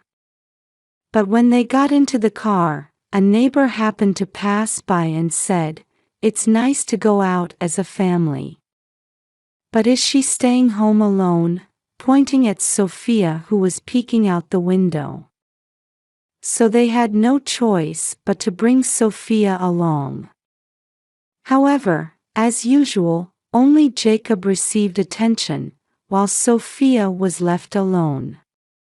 Sophia had been playing by herself for a while, but as she explored here and there, she ended up at the grave she had visited before. The clever Sophia remembered this place and was praying there. "So you met at that grave?" "Yes. That's when I planted the listening device and followed you here. Don't play dirty tricks." "Oh my, is that something someone who pretended to send Sophia to the next world and even taught this child that I had passed away can say?" My son and his wife had taught Sophia that Grandma has died, so that she and I wouldn't meet. What kind of people are they? Perhaps they didn't expect to be found out to this extent, but they seemed unable to say a word as I hit a sore spot. They looked awkward for a moment, but soon they seemed to remember something and approached me. "How dare you eavesdrop on other people's conversations? We'll sue you. Go ahead if you want. But just eavesdropping alone isn't punishable by law. Besides, I did it to protect my precious granddaughter, so there's no problem." When I refuted them confidently, Isabella, who had been silent until then, approached Sophia. Sophia, thinking she might do something to her, shrank back and started trembling. I can tell how you usually treat her just by looking at her reaction. Stop making false accusations. I'm really going to call the police. Go ahead. Call them right now. But it won't be me who gets arrested, it'll be you too. As I hugged Sophia tightly and glared at them, they suddenly turned pale. When I pressed them about why they had done such a terrible thing, Tyler reluctantly opened his mouth. "Girls are useless, aren't they? They'll just get married and go to someone else's family, while boys can become heirs. If that's such a ridiculous reason, what are those documents on the table?" My son tried to hide them with a startled look, but I quickly snatched them away before he could. Looking inside, I found an insurance policy for children, with marks next to the amounts payable in case of death or severe aftereffects. They had even been aiming for Sophia's life insurance money. "This is just in case of an emergency. Before I came into this house, you were planning to send Sophia to the next world, weren't you? Actually, there was more to this story. They were laughing and talking about how even if they failed, they would still get money if Sophia became disabled. I can't leave these children with you. Who knows what you might do? Isabella, did you call the police? If not, I'll contact them. Wait, please. Mom, calm down. If we get involved with the police, it's Sophia and Jacob who will suffer. Is that what you want? Thinking they didn't understand at all, I held hands with my grandchildren and turned to face them. Then I suggested, let's ask them, and my son and his wife agreed, saying, that's a good idea. I don't want a papa and mama who won't even feed me. I want to be with Grandma. Hearing these words, Tyler and Isabella simultaneously snorted, saying, see, Sophia isn't cute. Next, I got down to Jacob's eye level and said, tell me what you're thinking, anything is fine. Jacob said, I don't like Papa and Mama either. Because they're mean to Sophia. Tyler and Isabella looked dumbfounded. It was revealed that they had also occasionally given Jacob harsh punishments under the guise of discipline. How could they have treated such young children in a way that made them say they were unwanted? Actually, when I reunited with Sophia at the grave, I had already heard about this. Jacob was a kind child, and whenever Sophia was scolded by their parents and denied meals, he would secretly bring her bread to eat. Despite being so young, the siblings had a strong bond, which reassured me. It's settled then. Sophia, Jacob, from now on, let's live together. The children's expressions immediately brightened, and they nodded vigorously. Wait a minute. What's going to happen to us? First, I suppose it'll be a holding cell. After that, perhaps a life surrounded by high walls. Anyway, make sure you reflect deeply on what you've done.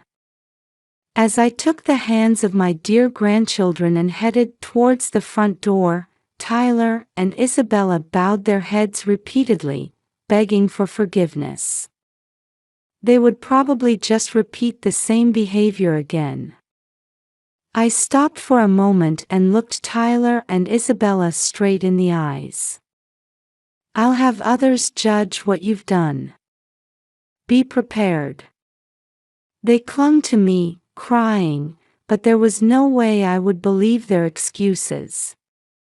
Furthermore, thinking it was impossible to convince me, they kept telling Sophia and Jacob, please forgive Papa and Mama. When Sophia and Jacob said, we hate Papa and Mama. Don't touch us. Tyler and Isabella became dazed on the spot. After that, I filed a police report and submitted the photographic and audio evidence. My son and his wife were asked to come in for voluntary questioning, and it was determined that they had been causing daily suffering to their children. They ended up spending some time in prison. I decided to officially adopt Sophia and Jacob as my own children. Actually, it was Sophia who had quietly unlocked the front door of their house that day. When I asked her to do so at the grave, the clever Sophia carried out the request perfectly. That's why I was able to rescue them from those evil hands, and I truly feel that now. Since then, Sophia has had a hearty appetite, returned to a healthy weight, and plays energetically every day. Jacob spends each day smiling and having fun with Sophia. I told the two of them, if you ever want to see Papa and Mama, just let me know, but they don't seem to have any desire to do so at all. I wonder how Tyler and Isabella raised them. I vowed to keep working hard so that my grandchildren can always wear smiles on their faces.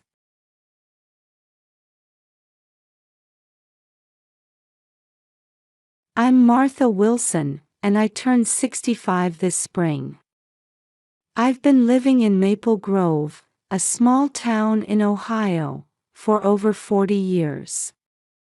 My husband George passed away 10 years ago, and since then, my only daughter Jennifer and my granddaughter Emily have been the light of my life. Jennifer was 27 years old. She worked as a teacher at the local elementary school. Her smile was as bright as the sun, warmly illuminating those around her. Emily is 5 years old. She has big blue eyes just like Jennifer and a curious personality. Last month, Jennifer fell ill. At first, we thought it was just a cold. But day by day, her symptoms worsened. Loss of appetite, severe abdominal pain, and unexplained fever. Neither the town clinic nor the big hospital could figure out the cause. And last Thursday, my beloved daughter breathed her last. It was too sudden, too young a death. The doctors say it was an acute illness of unknown cause, but a big question remains in my heart. Why so suddenly? Why my sweet daughter? As I prepare for the funeral, my heart feels crushed with sadness. But I have to be strong for Emily. She still needs me. St. Mary's Church. The place where Jennifer was baptized, attended Sunday school, and had her wedding. Today it became the place for her final journey. The church is decorated with white flowers, and a photo of Jennifer's smiling face is placed in front of the altar. As mourners in black attire quietly take their seats, I held Emily's small hand tightly. She doesn't seem to fully understand yet that Mommy won't be coming back forever. Grandma, when will Mommy wake up? Emily asks in a small voice. I'm at a loss for words and can only hold Emily close. Pastor Brown solemnly begins the service. He speaks about Jennifer's life, her love, and the impact she had on many people. Sobs can be heard from among the mourners. As the service reaches its midpoint, Emily suddenly leans forward. Her eyes seem to be looking at something far away. Grandma, Emily whispers. Mommy's here. I look back at my granddaughter in surprise. Emily, what did you say? Mommy's over there, Emily points towards the altar. Mommy's talking to me. My heart starts pounding like a drum. Emily had always been a bit different. Sometimes she would say she could see things that others couldn't. But could it be? Mommy's saying, Emily continues, to look at her tummy. I caught my breath. Jennifer's tummy. What could be there? Emily, how does Mommy look? I asked with a trembling voice. Mommy looks sad, Emily answers. But she's trying to tell us something important. At that moment, the pastor's voice echoed, bringing us back to reality. But Emily's words kept ringing in my head. Jennifer's tummy, what could be there? As the funeral ended and the mourners started to leave, my mind was buzzing with Emily's words. Mommy says to look at her tummy, Those words keep echoing in my head. Mrs. Wilson, are you all right? Jim Foster from the funeral home gently called out to me. He's been an acquaintance for 30 years, seeing off many of the town's people on their final journey. Jim, I have a request, I said with determination. Could you let me see Jennifer one more time? Jim looked a bit surprised but quickly showed understanding. Of course. But are you prepared? It might be a difficult experience. I nodded. I'm ready. For Emily's sake, and for Jennifer's. Led by Jim, we entered a quiet room. There lay Jennifer's body, covered with a white cloth. As Jim carefully removed the cloth, Jennifer's face appeared. A peaceful expression, as if she were just sleeping. Jim, could you show me her stomach area too? I asked with a trembling voice. Jim silently complied and exposed Jennifer's abdomen. There, something unusual caught my eye. On the right side of her abdomen was a large bruise of an unnatural shape. Purple-black spots spread out like some kind of mark. This is... I was at a loss for words. Mrs. Wilson, this... Jim also seemed confused, searching for words. Honestly, I've never seen a bruise like this before. In my head, various questions were swirling. What is this bruise? How long has it been there? Why didn't anyone notice? And most importantly, is this related to Jennifer's death? Jim, could you take a picture of this? I said, steeling my resolve. Jim hesitated a little but, seeing my serious expression, quietly nodded. While he carefully took photos with his cell phone, I held Jennifer's cold hand. I'm sorry, Jennifer. But I need to know the truth. For you, and for Emily. Before leaving the room, I gently kissed Jennifer's cheek one last time. Rest in peace. Mom will uncover the truth. A few days after the funeral, I started sorting through Jennifer's belongings. Every time I enter her room, I feel a tightness in my chest. It's as if her scent still lingers in the room. As I was packing clothes and mementos into boxes one by one, I found a small box hidden behind the bookshelf. When I opened it, inside was Jennifer's diary. The cover reads, "My secret only." I hesitated whether I should open the diary, but I told myself it was necessary to know the truth. When I opened the first page, a world I had never imagined unfolded before me. He hit me again today. But I can't tell anyone. I have to endure for Emily's sake. My stomach still hurts from being kicked. But I can't go to the hospital. I'm afraid of being questioned. I feel like he's putting something in my food. But I have no proof. Maybe I'm just being paranoid. With each line I read, my heart filled with pain and anger. Jennifer had been abused by her husband, Robert, for years. And she couldn't ask anyone for help. After finishing the diary, I contacted Sarah, Jennifer's best friend. She might know something. Aunt Martha. Sarah hesitated on the phone before starting to speak. Actually, Jennifer had confided in me. But she made me promise not to tell anyone. Sarah's testimony corroborated the contents of the diary. Robert's violence, mental abuse, and recently, suspicious behavior regarding food.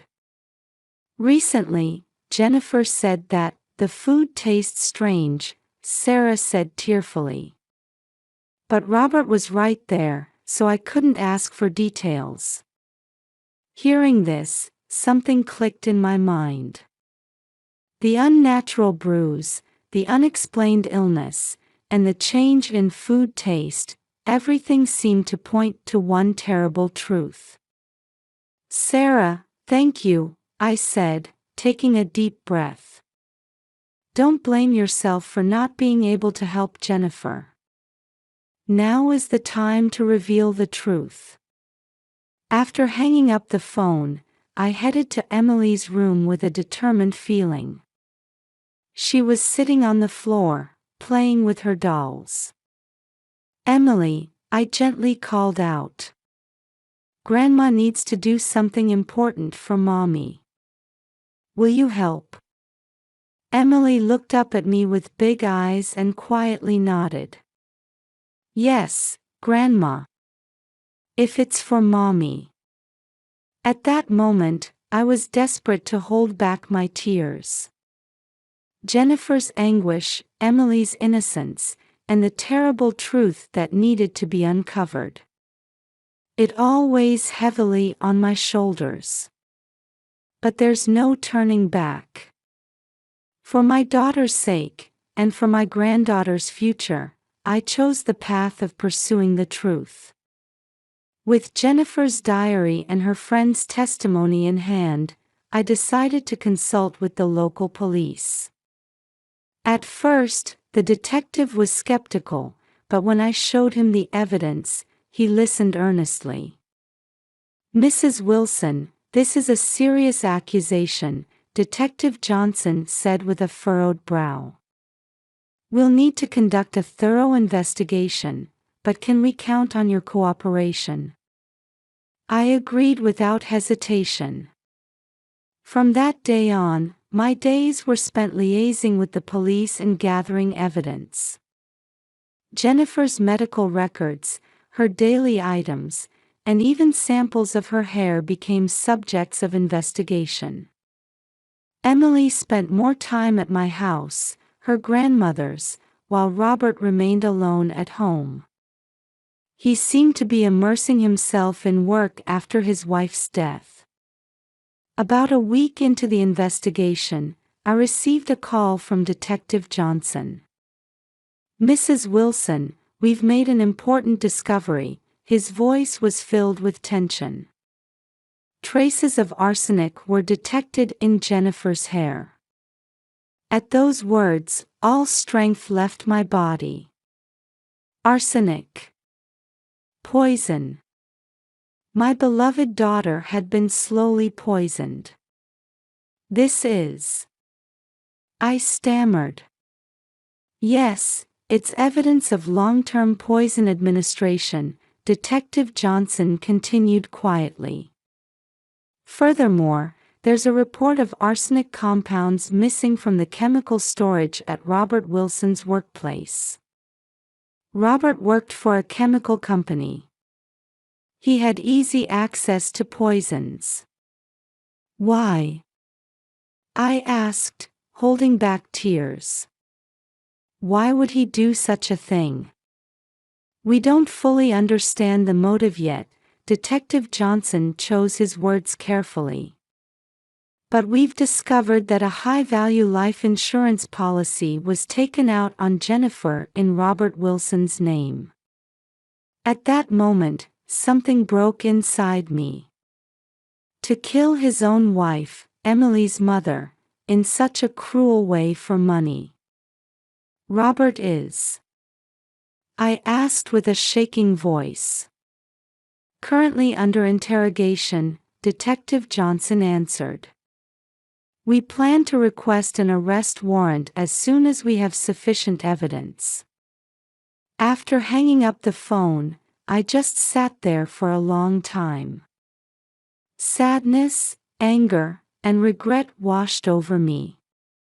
If only I had noticed earlier, could I have saved Jennifer? Such thoughts tormented me. However, there's still work to be done. For Emily's sake, and for Jennifer's justice, I must face this truth. As the police investigation progressed, I started thinking more about Emily's mysterious ability. That day at the funeral when Emily said she saw Jennifer. And the words about looking at her stomach. It might not have been just a child's imagination. Emily, one day I gently spoke to my granddaughter. Can you tell me more about Mommy? Emily looked up at me with her big eyes, thought for a moment, and then started speaking.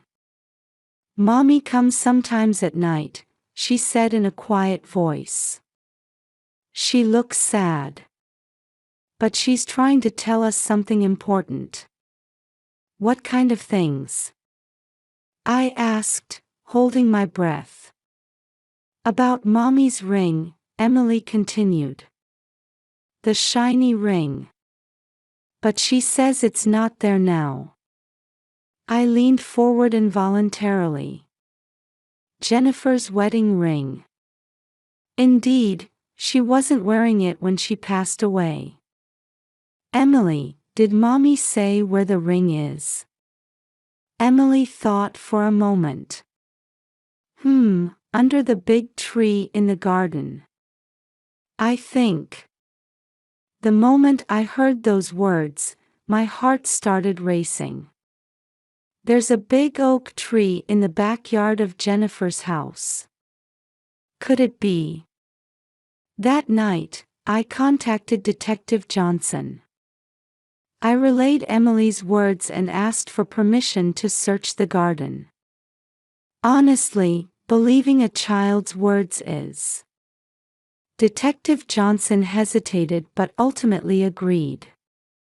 The next day, under police supervision, we dug at the base of the oak tree. And from the earth, a small box emerged. When we opened the box, inside was Jennifer's wedding ring. And surprisingly, there was also a note written in Robert's handwriting. The perfect crime. No one will notice. At that moment, we had obtained decisive evidence. After discovering the wedding ring and note thanks to Emily's mysterious ability, I started paying even more attention to Emily's words. Every night before bed, I set aside time to talk quietly with Emily. Emily, did Mommy say anything today?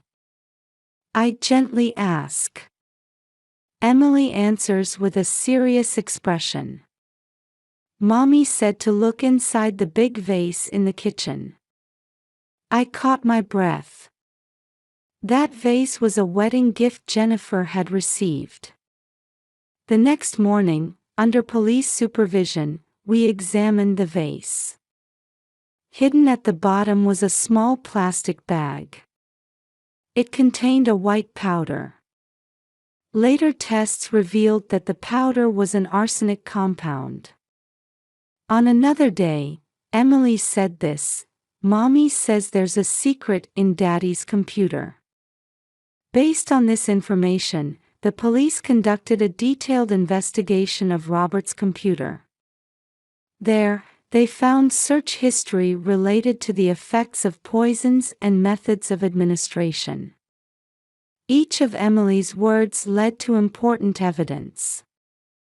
By believing in her ability and acting cautiously, we were getting closer to the truth. Sometimes, Emily's words didn't directly lead to evidence. There were childlike imaginations mixed in, like, Mommy was flying in the sky, or, she was talking to the stars. However, I continued to listen carefully, not to miss the fragments of truth within them. Emily's ability is not just a child's imagination. It's a special connection with her deceased mother. By believing in and respecting it, we were proceeding on the path to justice. Based on the evidence gathered with Emily's help, the police initiated a more formal investigation. A special investigation team was formed, centered around Detective Johnson. "Mrs. Wilson, thank you for providing such valuable information," Detective Johnson said with a serious expression. "We'll conduct a more detailed investigation based on this evidence."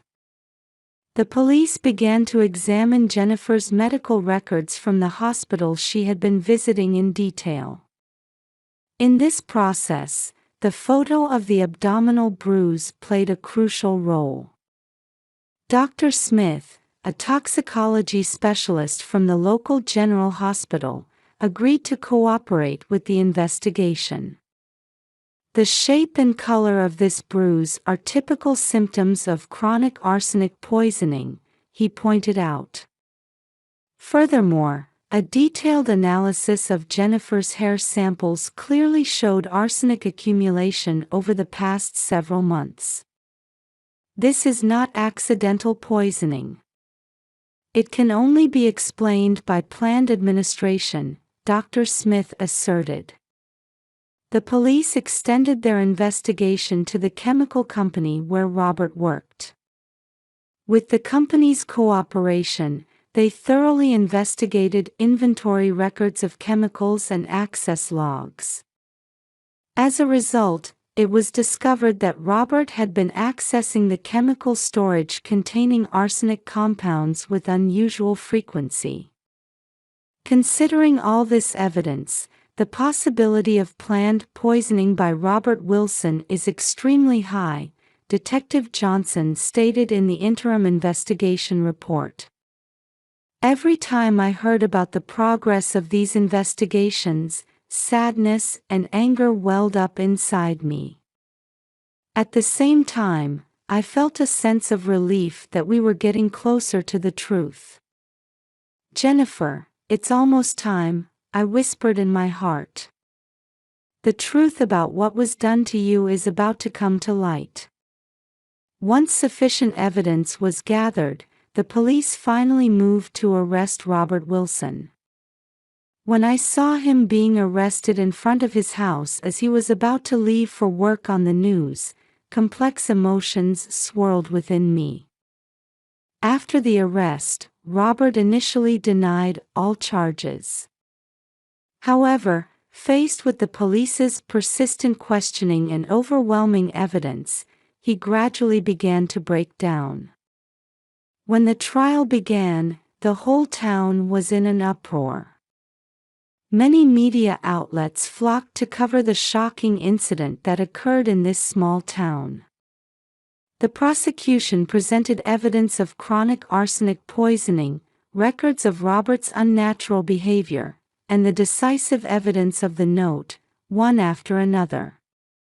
The defense tried to cast doubt on the credibility of the evidence, but their arguments were overturned by expert testimony. At the climax of the trial, Robert finally admitted his guilt. According to his confession, he was burdened with enormous debt and was aiming for a quick reversal of fortune with Jennifer's life insurance money. Ultimately, Robert was sentenced to life imprisonment for first-degree murder. When the verdict was announced, a murmur arose from the people gathered in the courtroom. While harboring complex feelings, I felt that finally, my daughter's soul could rest in peace. After the trial ended and the truth came to light, life for Emily and me changed dramatically. Many people extended their sympathy and support to us. The church community, in particular, became a powerful source of support. After Sunday Mass, many people would approach us, bringing meals or helping to take care of Emily. "Martha, thank you for your courage," Mary, the leader of the church women's group, said to me. "Your actions have made our town safer." At Emily's school too, teachers and other parents showed special consideration. The school counselor meets regularly with Emily, working to care for her emotional well-being. On the other hand, this incident has prompted the entire town to turn its attention to the issues of domestic violence and abuse. Related workshops and support groups have been launched at the local community center. We have learned a lot from Mrs. Wilson and little Emily's experience, the mayor stated at a press conference. From now on, we will work as a whole community to prevent such tragedies from happening again. Emily is gradually regaining her brightness. Her words about seeing mommy have decreased, but occasionally, she looks up at the sky and smiles. I myself have found a new mission while dealing with my grief. I've started volunteering with a local support group for domestic violence victims, trying to use my experience to help those who are suffering. Jennifer is no longer here. But her presence lives on in us and in this town. Her tragic fate has changed the lives of many people and has become a step towards a better society. A year has passed since then. Emily has started elementary school and is slowly getting used to her new life. The bond between us two has grown even stronger through this ordeal. On the anniversary of Jennifer's death, Emily and I visit her grave together. We offer flowers and quietly speak to her. Jennifer, your courage continues to live in the hearts of many people. We have established a fund in Jennifer's name. The Jennifer Memorial Fund works to support domestic violence victims and educate children about preventing abuse. Emily is also participating in activities in her own way. She started a kindness club at school, spreading the importance of compassion with her friends. Grandma, do you think Mommy is watching us? Emily asked one day. Yes, I'm sure she is, I answered gently. And she must be very proud. This journey that began with a sad event has now become a beacon of hope. Jennifer's memory lives on through our activities, illuminating the lives of many people. From now on, I want to continue sowing seeds of love and compassion together with Emily. That should be the best gift for Jennifer.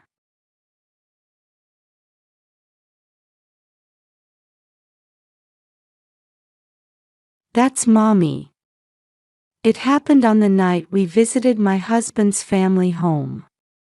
As I was reading a picture book to her, my 5-year-old niece suddenly pointed at a picture. It was a terrifying image.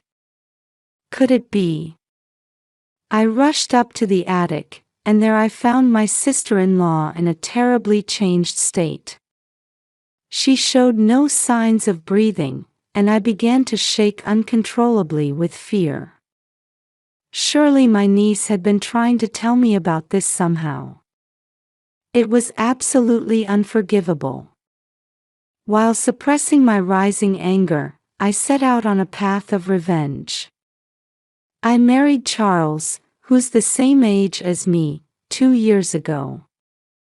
He's a wonderful man who takes the initiative with housework in place of me, since my work is busy and irregular.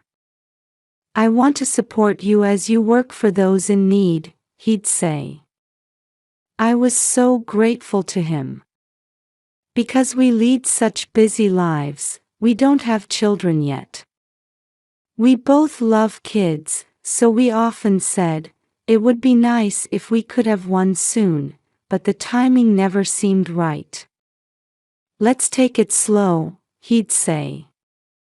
Yes, but I still find myself wanting a cute little girl like Emma. I feel the same way. Emma is Charles's brother's daughter, our adorable 5-year-old niece. Charles's brother Damien had taken over the family farming business and lived with his wife Carrie, daughter Emma, and Damien's parents, a family of 5. Their house was in a rural town far from ours, so we couldn't visit often. We'd stay for a few days, maybe once a year. The in-laws seemed busy coordinating produce from neighboring farms, so that frequency seemed about right. Damien and his wife were easygoing, and my in-laws were kind, so I always looked forward to our visits. More than anything, our niece eagerly anticipated our visits. Carrie, my sister-in-law, was close to my age, and we got along well. As an only child, she was like a real sister to me, someone I could talk to about anything. We kept in constant contact. Look! Carrie sent another picture of Emma. She's so cute. Really? Forward it to me too. We always had exchanges like this. Needless to say, when a video call came in, my husband and I would fight over the phone. However, at some point, Carrie stopped responding to my messages. I became worried that something might have happened to her. When Charles came home from work, I rushed to him. Carrie's not replying to my messages. Do you think something's wrong?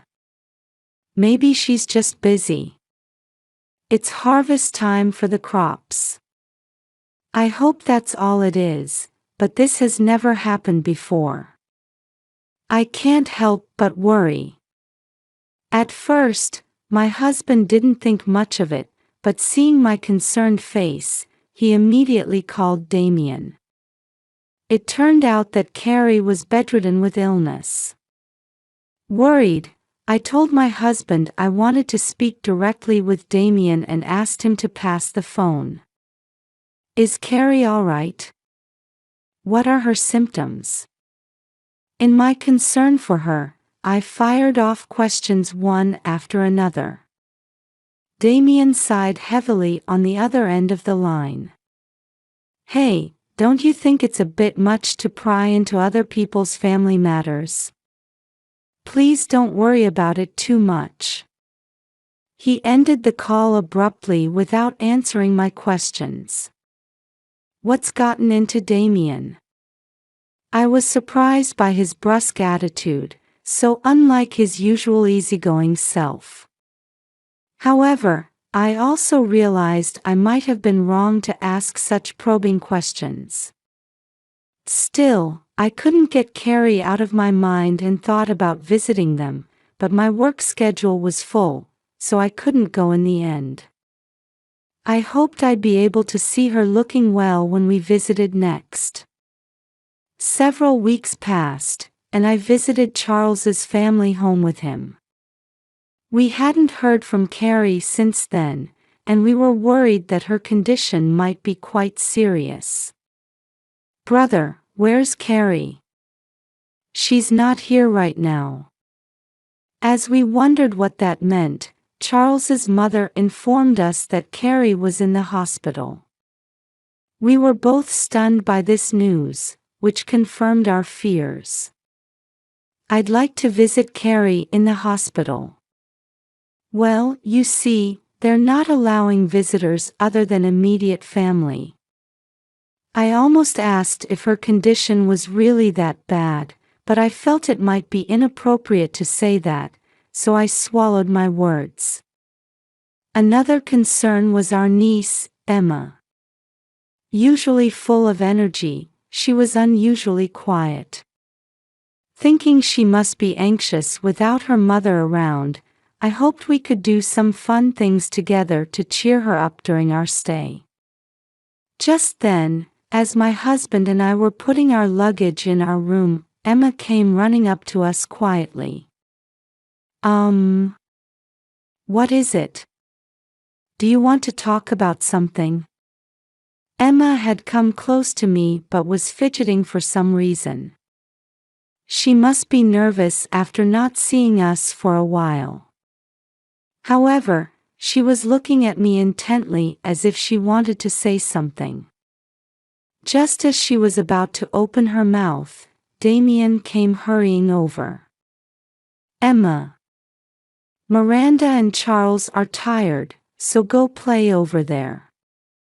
"We're fine, really," I replied, but Damien said, "No, no, we're intruding," and forcibly took Emma away.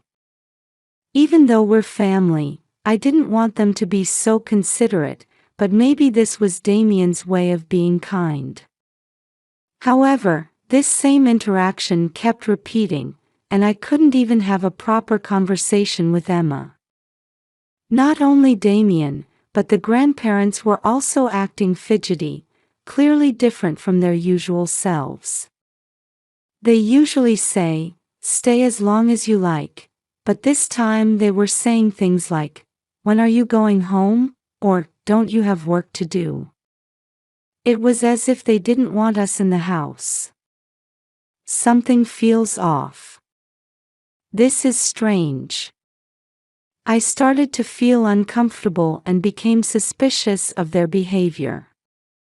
My husband felt the same way, tilting his head and saying, "Something's different from usual, isn't it?" Then, as we were relaxing after dinner, Emma came to me again. "I want to sleep with you."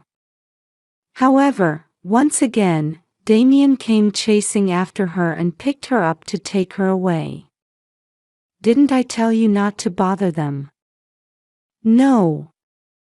I'll go right to sleep after she reads me a story. Please." I approached Emma, who looked like she was about to cry in Damien's arms. "Damien, you don't need to worry about us."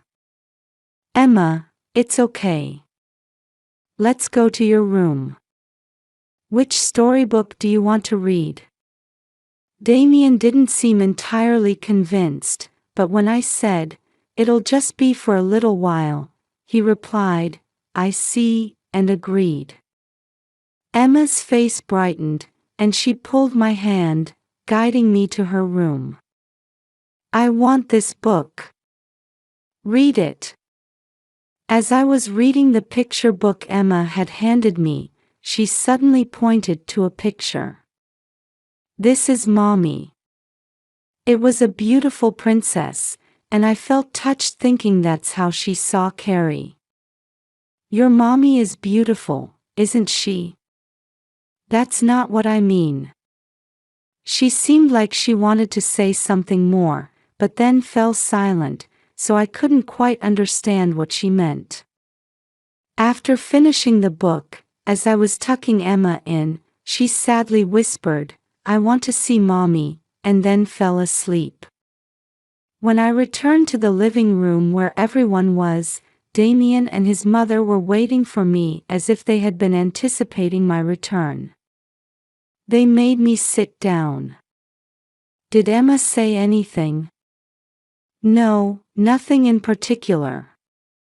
She fell asleep right after I read her the story." When I said this, Damien seemed to show a relieved expression. After that, his mother whispered something to Damien, then looked at me and smiled, saying, "Thank you. Well, now that Emma's asleep, let's have some adult time." My husband, Damien, and the grandparents started drinking, and it turned into a party atmosphere. By the time night had fallen deeply, they had all fallen into a deep sleep. I went to Emma's room to check on her, and she was sound asleep. As I gazed at her with a warm feeling, I couldn't help but think about her behavior before she went to sleep. I picked up the picture book we had read earlier and flipped through the pages.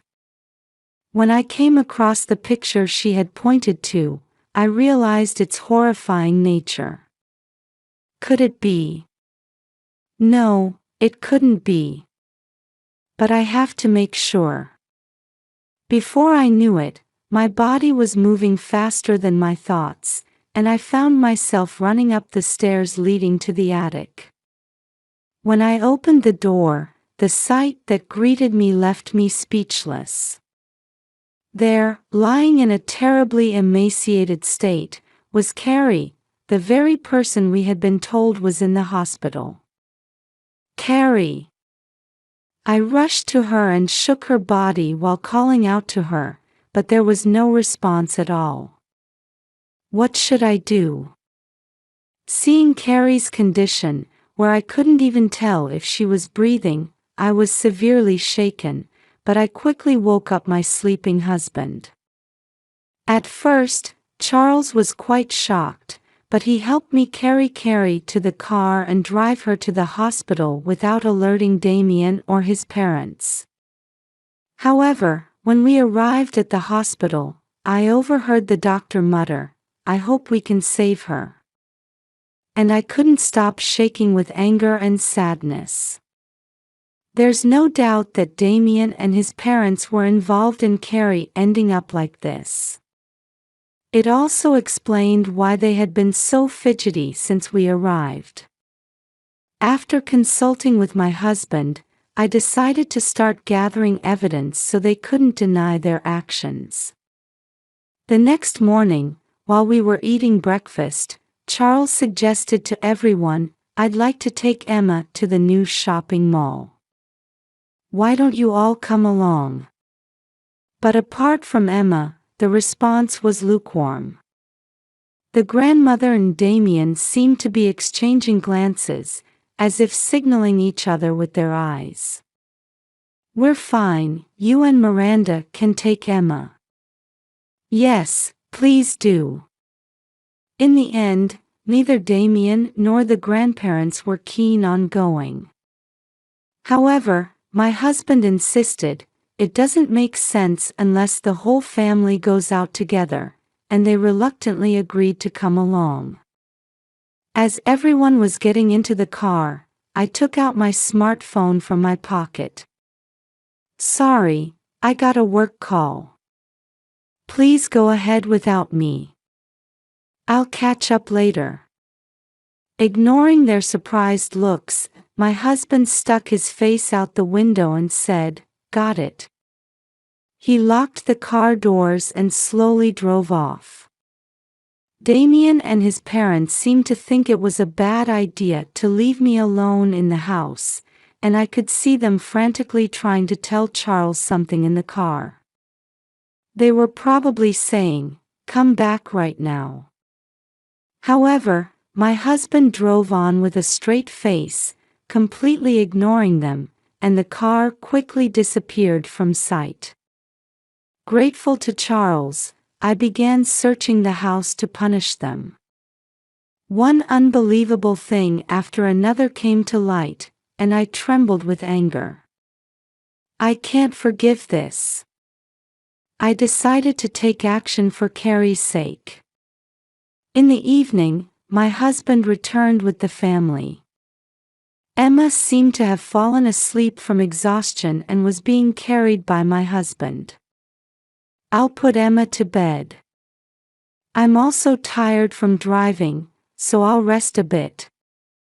Saying this, Charles went into Emma's room. As I was watching him go, my mother-in-law came up to me. "Miranda, why didn't you come? We were waiting for you the whole time." "I'm sorry. A big job came up unexpectedly." "Oh my, that must have been tough. By the way, did anything unusual happen? Were you in the living room the whole time?" She kept asking me where I had been and what I had been doing while I was alone in the house. Meanwhile, Damien went up to the attic. Then, with loud footsteps, he came running back to his parents in a great hurry. "This is bad. We can't talk here. Let's go over there." Seeing Damien's face and realizing something was seriously wrong, his parents took him to a place away from me. Then they began whispering in low voices, occasionally glancing in my direction. Wondering what was going on, I rushed over to them. Is something wrong? Miranda, you didn't go to the attic, did you? My mother-in-law asked quietly with a furrowed brow, so I looked straight at her. Not today, no. Oh, but I did yesterday. Was that not allowed? I deliberately said it in a provocative way. This seemed to strike a nerve with them, and they raised their voices, completely changing their attitude. What the hell do you think you're doing? Where did you take Carrie? She was locked up there, but now she's gone. You helped her escape, didn't you? Damien approached me, shouting in rage. That's right. Tell us where she is right now. Their stern expressions as they berated me clearly showed how panicked they were. To leave her in such a miserable state. I took her to the hospital, but it might have been too late. As I choked up with frustration, in stark contrast, Damien smirked and said in a low voice, "So she's finally gone to the other world, huh? What on earth were you thinking? That's none of your business." Right, Mom? That's right.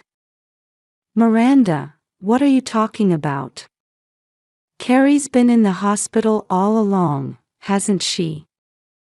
They were now trying to play innocent, as if our previous exchange had never happened. I sighed and then glared at them without backing down an inch. What do you make of this? I thrust a photo in front of them. It was a picture of Carrie lying down, chained up with heavy shackles. Seeing the photo, Damien and his parents didn't answer, just averting their eyes. It was you who did such a horrible thing to her, wasn't it? When I pressed them, Damien heaved a big sigh and scratched his head vigorously. Don't misunderstand. She went to the attic on her own. Damien made this ridiculous excuse with a straight face, and his parents nodded vigorously. I couldn't help but smile wryly. Did they really think I would believe such words? Thinking that continuing this conversation wouldn't lead anywhere, I decided to play my next hand. This is the reason, isn't it? I slid a document across the table, and Damien hurriedly picked it up, his eyes widening. How did you get this? We couldn't find it anywhere. It was a document showing some financial transactions, with Carrie's handwriting asking, "The flow is strange. Where did this difference go?" I had found this hidden in Emma's bookshelf while searching the house while my husband had taken them out. Let me rephrase the question. This is evidence of your fraud, isn't it? When I pressed him again, Damien crumpled up the document and took it to the kitchen. Then he set it on fire and burned it. Too bad. Look, now there's nothing left. He waved his hands at me mockingly. After that, he came back, put his elbows on the table, and looked at me with a face that seemed to say, "I've got you now." It's Carrie's fault for finding out what we were hiding. Feeling relieved now that the evidence was gone, Damien started talking freely. It turned out that the in-laws, who coordinated with nearby farms, were buying produce cheaply but actually selling it to retailers at much higher prices. They were pocketing the difference as their own profit. Carrie must have noticed this and confronted Damien about what was going on. Carrie has a strong sense of justice. Once she knew, she couldn't just leave it alone, could she? That's right. I told her to keep quiet, but she wouldn't listen and said she was going to tell the other farmers. Even so, to lock her up in the attic to silence her. I was shocked by their excessive actions and way of thinking. As I listened silently for a while, they kept bad-mouthing Carrie one-sidedly and asserting that they were in the right. I was dumbfounded watching them. My mother-in-law, who was standing next to me, quietly gave Damien a meaningful look. But it doesn't feel good to have the house searched, you know. That's right. City girls have no manners. Now that you know, you're going to the attic too. Saying this, Damien suddenly lunged at me. Just then, the living room door opened, and Charles rushed to my side. Don't interfere. This is to protect our home. You were born and raised here too, so you should understand, right? Damien tried to forcibly do something to me, while Charles desperately tried to protect me. Charles grabbed Damien by the collar and shouted, "That's enough." Actually, I had already sent a message to my husband detailing everything I had discovered. That's why I had asked him to pretend to be resting after returning from shopping until the three of them revealed their true nature. It's too late now. I've already started preparing to sue you. With my words, Damien, who had been grappling with Charles, suddenly loosened his grip. The document from earlier was a copy, and I've safely stored the original. I've also saved it as data, so whatever you do is pointless. You're too clever for your own good. I don't want to hear that from you. Oh, take a look at these two. I held out several different photos in front of him. They showed Damien and his parents indulging in luxury at high-end restaurants and inns. What's this? These are just photos of family meals and trips, aren't they? Well, that's how it might look if you only saw these. But what if we add this? I thrust another paper right under Damien's nose. A receipt. That's right. This is a problem, isn't it? Surprisingly, the description on the receipt said, entertainment expenses, and it was addressed to an agricultural corporation that they had formed with the neighboring farms. It seems Carrie found this too. This is what you'd call embezzlement, right? Damien bit his lip and slammed his fist on the table. To think he had such a hidden side. I was shocked, and thinking about how Charles must feel, an indescribable frustration welled up inside me. I informed them that I had already told the corporation members about this and that we would set up a formal meeting to discuss it later. Since I've been asked to handle this, of course I'll be in charge. You don't stand a chance. I smirked and pulled a badge out of my pocket, holding it up in front of them. You see, I'm actually a lawyer. Of course, my in-laws knew that this was my job.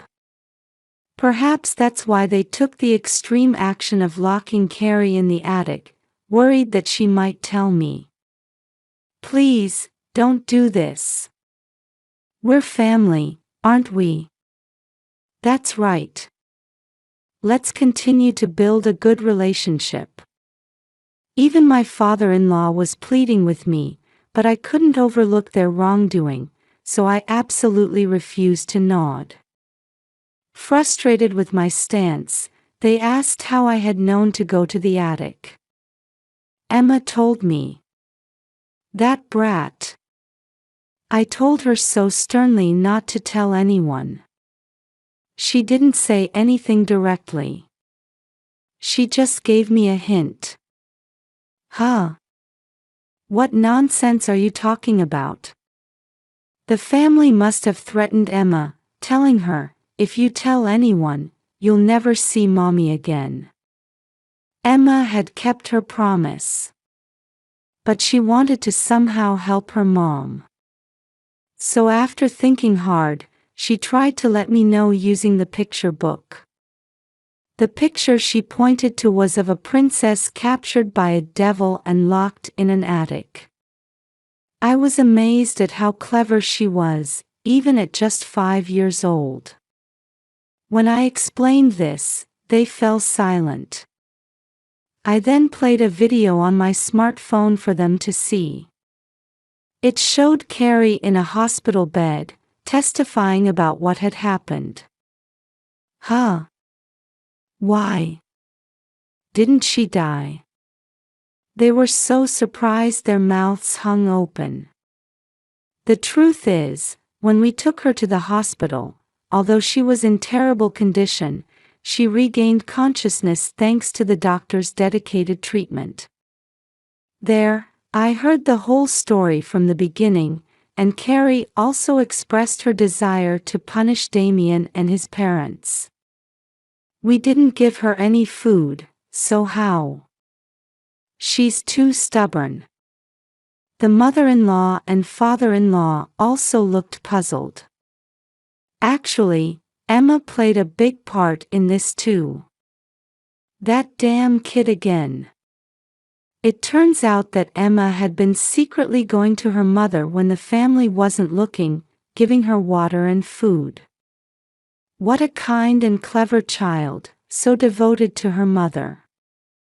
I had no idea. They were surprised and lost for words. There's more to the video, please watch. As I played the rest of the video, Carrie firmly stated her intention to divorce Damien and file a complaint about this incident. You're a lawyer, can't you work something out? We're family, help us out. That's right. Please try to persuade Carrie too. Their pleas were pitiful. My husband, watching this, had a pained expression on his face. I'll be handling this case as well, so be prepared. When I coldly rejected them, they muttered, "No way," and hung their heads on the spot. After that, the in-laws were formally sued by the neighboring farms. They settled by paying each household a lump sum for the difference in sales up to that point. Carrie filed a complaint with the police about the terrible treatment she received, and Damien and his parents were questioned and had to face the consequences of their actions. Carrie demanded $50,000 in damages and medical expenses from them and divorced Damien. Needless to say, she got custody of Emma and demanded an additional $80,000 in child support. Damien and his parents had to sell their house and land to pay for all this, and having lost everything, they came crying to us. We're cutting ties. We'll never have anything to do with you again. My husband coldly rejected them. They trudged away, and we don't know what became of them after that. Carrie and Emma seem to be living happily back at Carrie's parents' home. We still keep in touch with them, and we're always cheered up by cute little Emma. When the baby in your tummy is born, please play with them. As it turns out, I found out I was pregnant after all this happened, and Emma is looking forward to the baby's birth too. I plan to work right up until just before the delivery. As a lawyer who can help people in trouble, I want to keep doing my best.